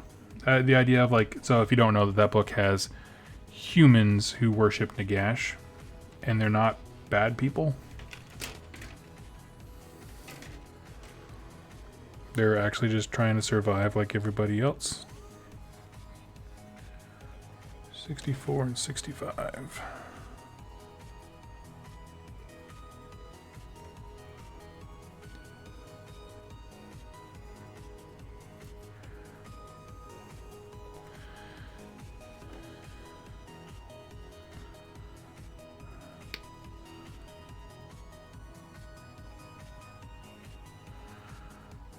Let's see. I want more Dark Oath lore. Yeah, me too. I want that word to mean something.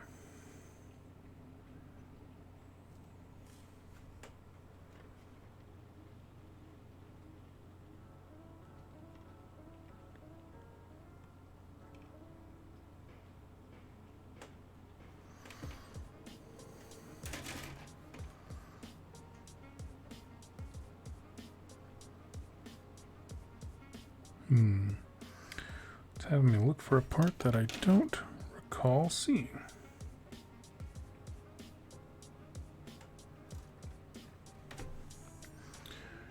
got his head.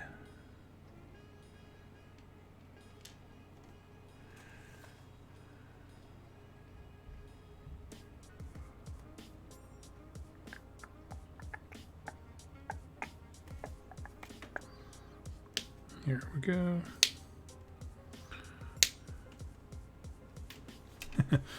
Coulter, what you working on? Still wish we had witch hunters like in Callus and Tull. That'd be cool. I won't lie, that would be cool.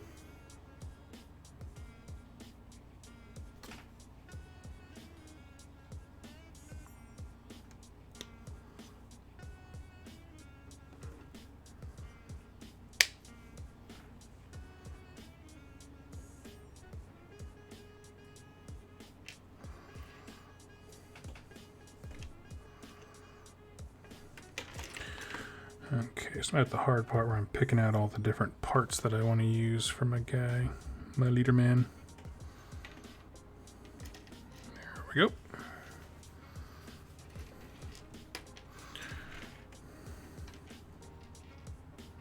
Okay, sorry about that.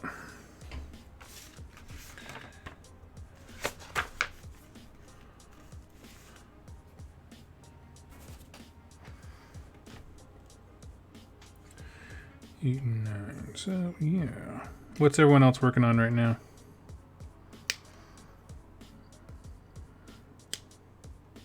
These guys are cool. I couldn't imagine building a whole army of them though. I'm sure it's awesome. I don't have the patience. I hate building models is the thing. It's my least favorite part. Always has been. 13, 14.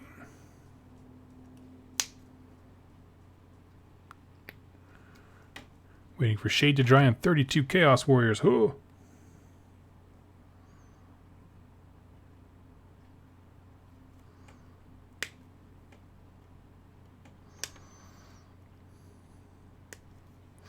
Maw Pot.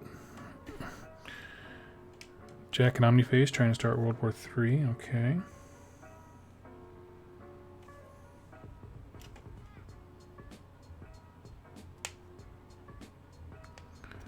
One Crypt Flare, Bone Reapers.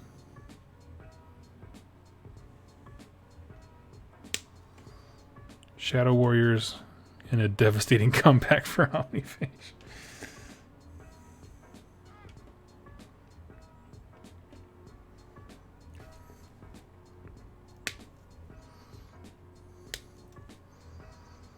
Iron Golem, sweet. 2, 3, 4, need one more.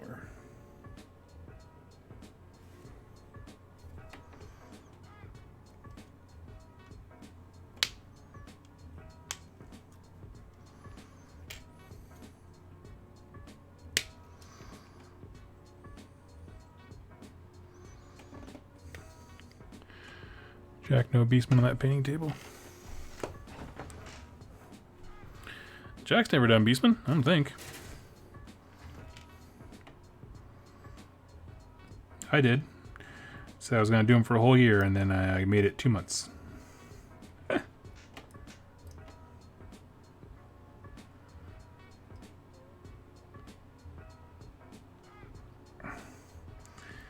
don't know, man. I still... Like, I learned my lesson about saying, like, okay, I'm not gonna commit myself to an army for a full year. Like, it's just not how I enjoy the hobby. But I don't know, man. Since that War Clan book, the only thing that has interested me besides War Clans has been Maw tribes, and that's mainly because of the low model count. But I don't know, man. They're cool. They're cool as all heck.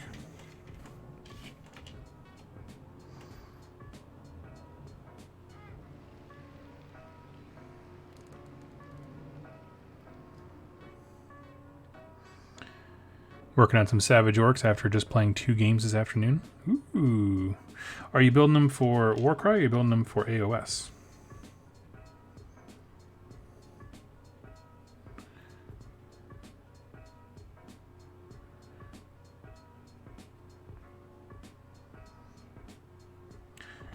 Because I actually, so that's the thing. So like right now, the only thing I've really experimented or played around with the Warclans book is the Ironjaw side. But I'm kind of in a rush. Once I get basically this warband done, because it's on my big to-do list, I'm going to go on a mad dash and tear through some Bone Splitters, because that's actually the part of the book that interests me more in terms of like how they play and stuff like that. The Bone Splitters and the Big Wall interest me a lot more than the Ironjaws. Even though the Ironjaws are a bit more straightforward.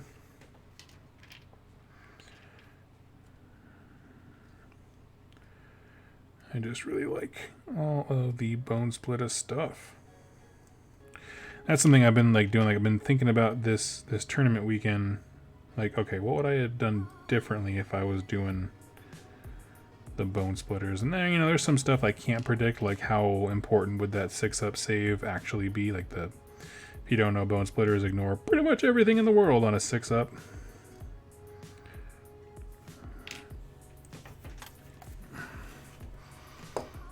But yeah. So, and the Maw Tribe thing, man, they're just so stinking cool. And then when I get absolutely rammed down to the ground by Maw Tribes in that last game, I even knowing fully that it's not a good representation of that army, because I said before the scenario was so crazy. I don't care. The fact that I got taken to the curb by some Beast Claw Raiders is like, yes, this is awesome.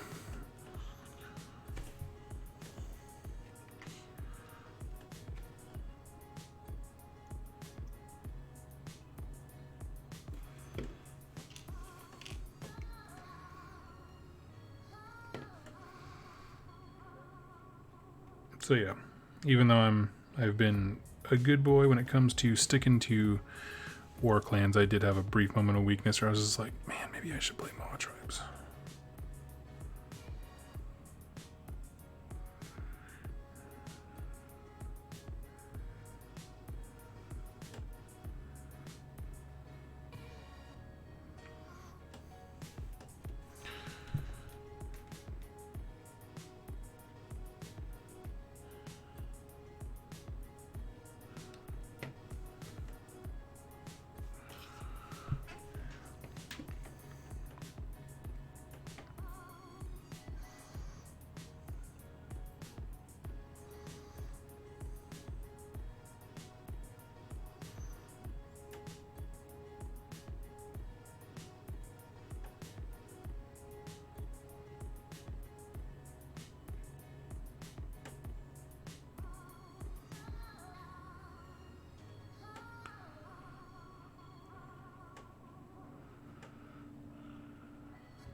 Sorry for the silence. I'm just trying to figure out how to get this arm in the right place.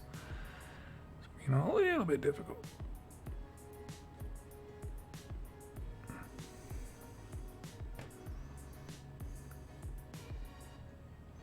Cool. Alright, that's my boss done over there. Doug, been watching and listening to you for some time now. New thing is painting my jaws and listening to your lore. Keep it up. Thank you so much. It's very kind of you. Reagan Smash, anyone have an advice for making a narrative battle plan with 3 players? I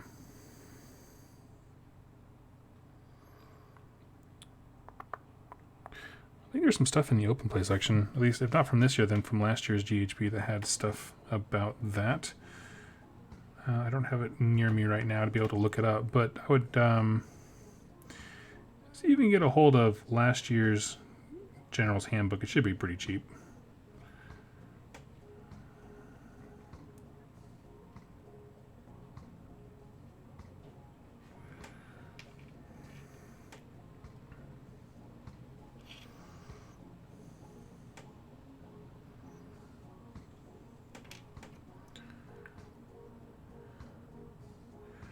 Because they definitely had some, like, I can't remember what they used to call it, but there was some format that, like, was pretty much focused on 3 players things. And I don't know how balanced it is, honestly. Like, you know, but if you're talking a narrative campaign regarding Hammerhall, I'm sure balance is not the most important thing to you guys.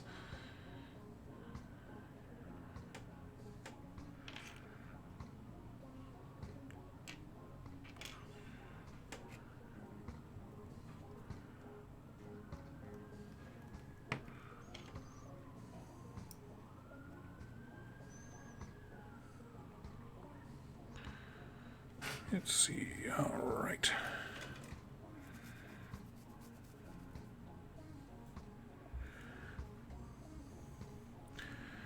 Now just got to clip off the helmets, and we are almost done.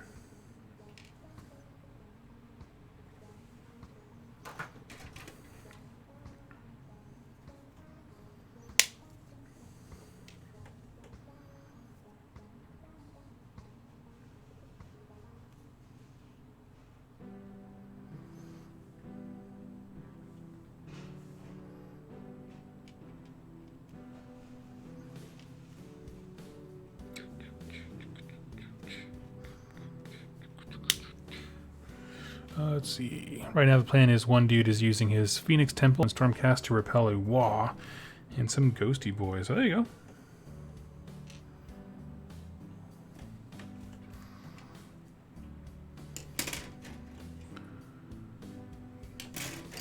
That's an epic struggle if I've ever heard one.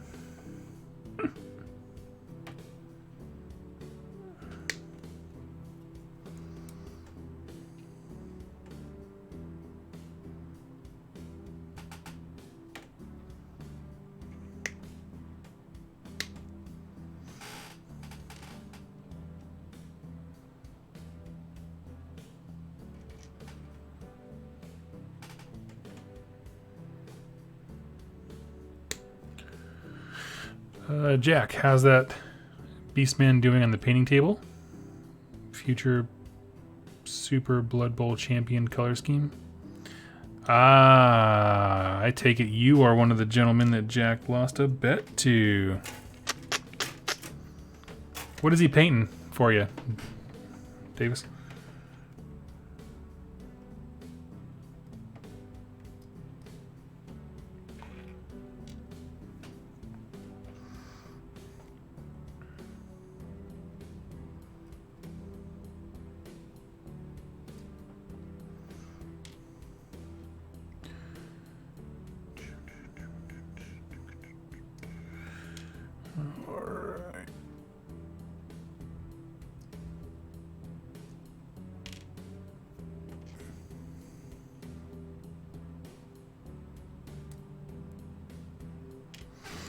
And so now I need 4 more of these little lances. Let's do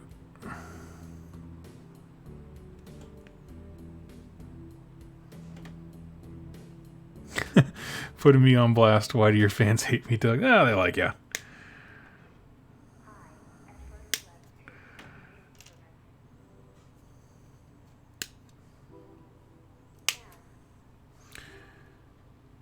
I mean, no one's flooded the chat with the word shenanigans yet, so you're doing all right.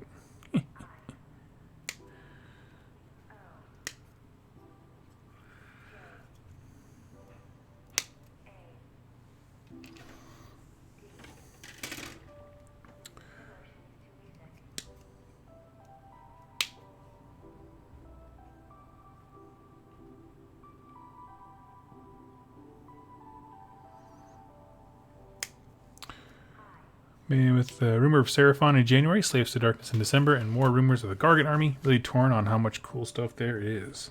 That seems to be a consensus. There's like an overload.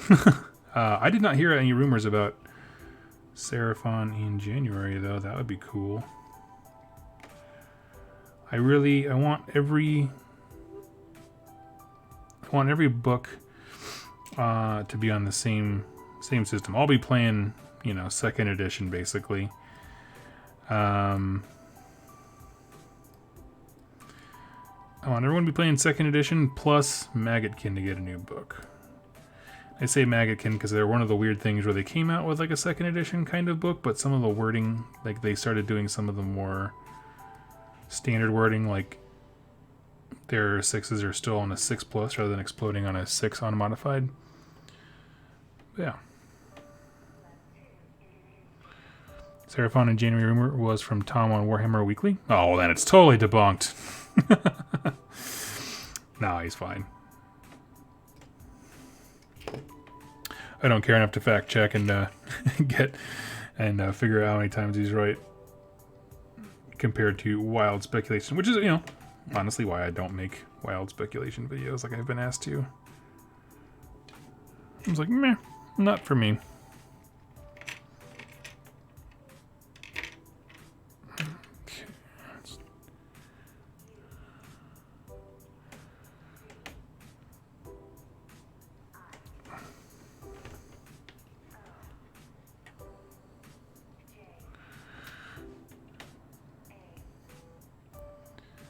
Doug, help. I have too many hobby projects on the go and I'm now suffering hobby paralysis.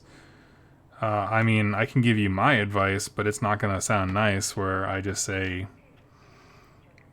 pick a few things and then put the rest on eBay. Because that's how I handle things. Because I'm very much a person who's like, is this project stressing me out or is it giving me joy? Oh, it's stressing me out? Get out of my house.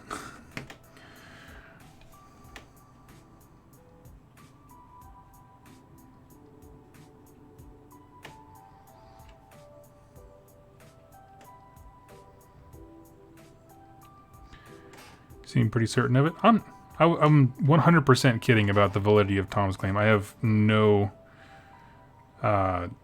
reason to not believe him. I just think I'm just laughing. That's all. That's all.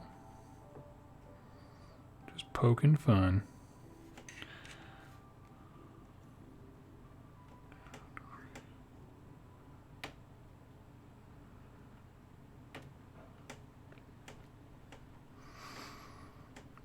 Oh yeah, you shouldn't be surprised by that at all. That is exactly what I do. Just pick one of your projects, be like, this one sounds the coolest and gives me the most joy. And then you sell everything off and you go hard into that one thing.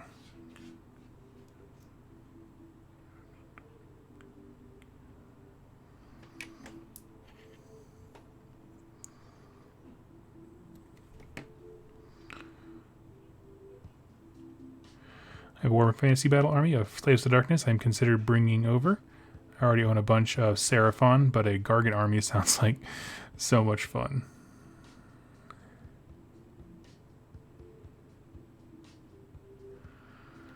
January will mark 1 year since I started my Seraphon, and they'll be nowhere near finished at that point. Oh, that's funny.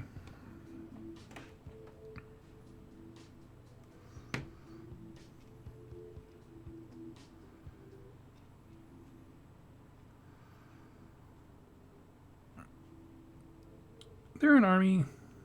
They're one of those armies that like I've considered doing in the past of just like, you know, I just love the models. I do love the dinosaur models.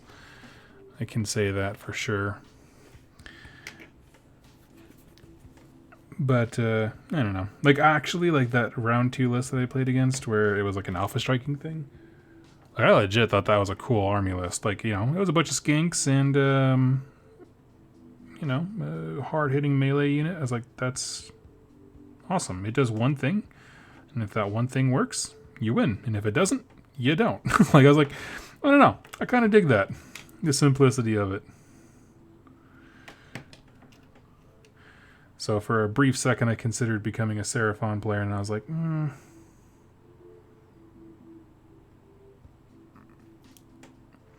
I gotta start complaining more. I'm just kidding. We have a recurring joke locally that Seraphon players are just the whiniest simply because Jack's brother Josh, who is on the channel every once in a while, or on Reeling Ones, frequently has complaints and gripes about the army, and it's become an inside joke. I'd like to point out that last year they rumored a new Iron Jaws book with some new models, and this year they rumored a Seraphon book back in March. Don't listen to rumors.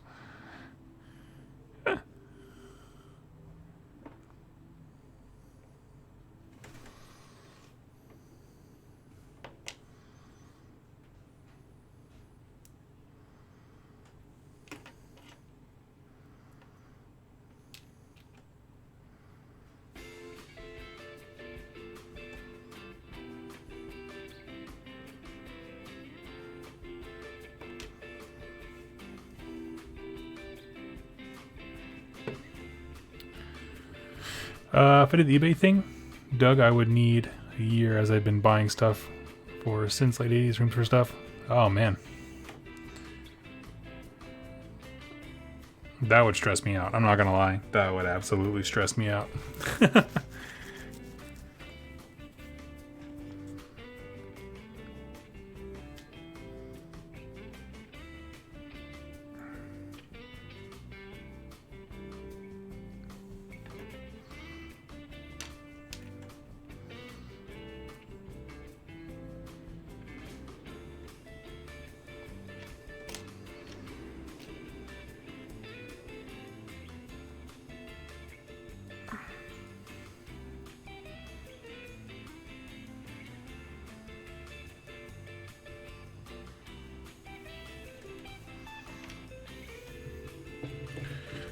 They don't actually play, but Seraphon to me looks like they're a poorly designed army with buffs by a handful of incredible rules.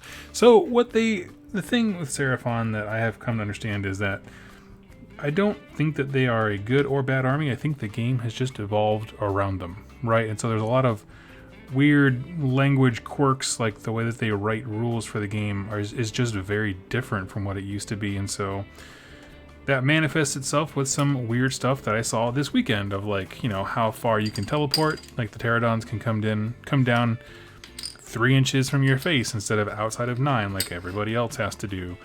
Just the stuff like that where, like, you know, the game is just a very different game from what it was when that book came out. It was the 3rd book, I think.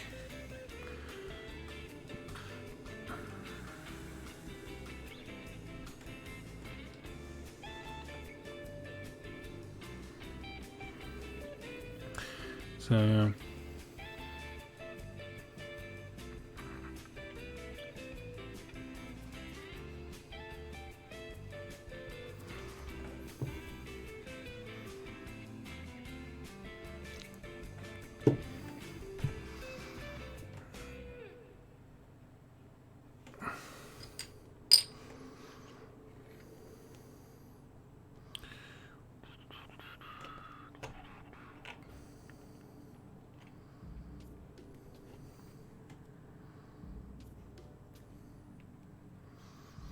question, what's the deal with Jack and the word starting Shen? With shenanigans. I'm sorry. It took me a second to process your question. From my understanding, a man named Arnold B. Shenanigan punched Jack when he was a small child, and so that's why he has a thing against it. And then he got bitten in the crotch by a dog named Shenanigans, and it just, you know, just solidified the problem even more. And then, you know, ever since those 2 traumatizing events, he's just never been able to hear the word shenanigans without, you know, curling up in a ball.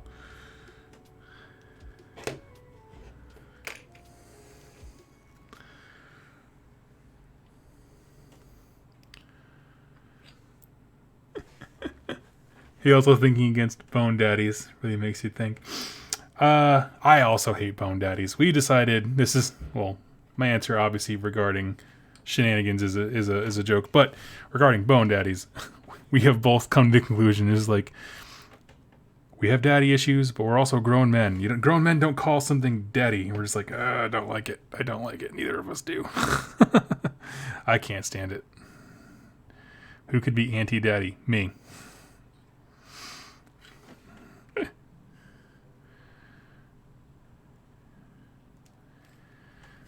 Oh my goodness. Okay, finally built.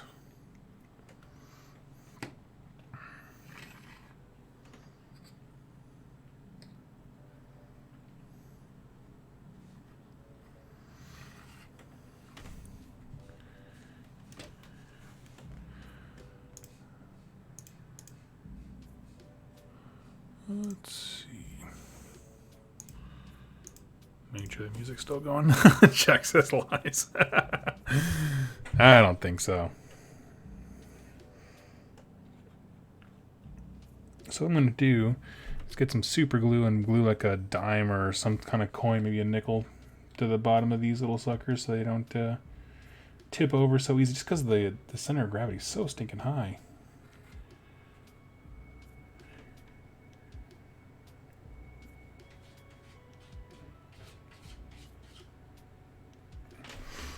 I don't know. I'm just not a fan of it.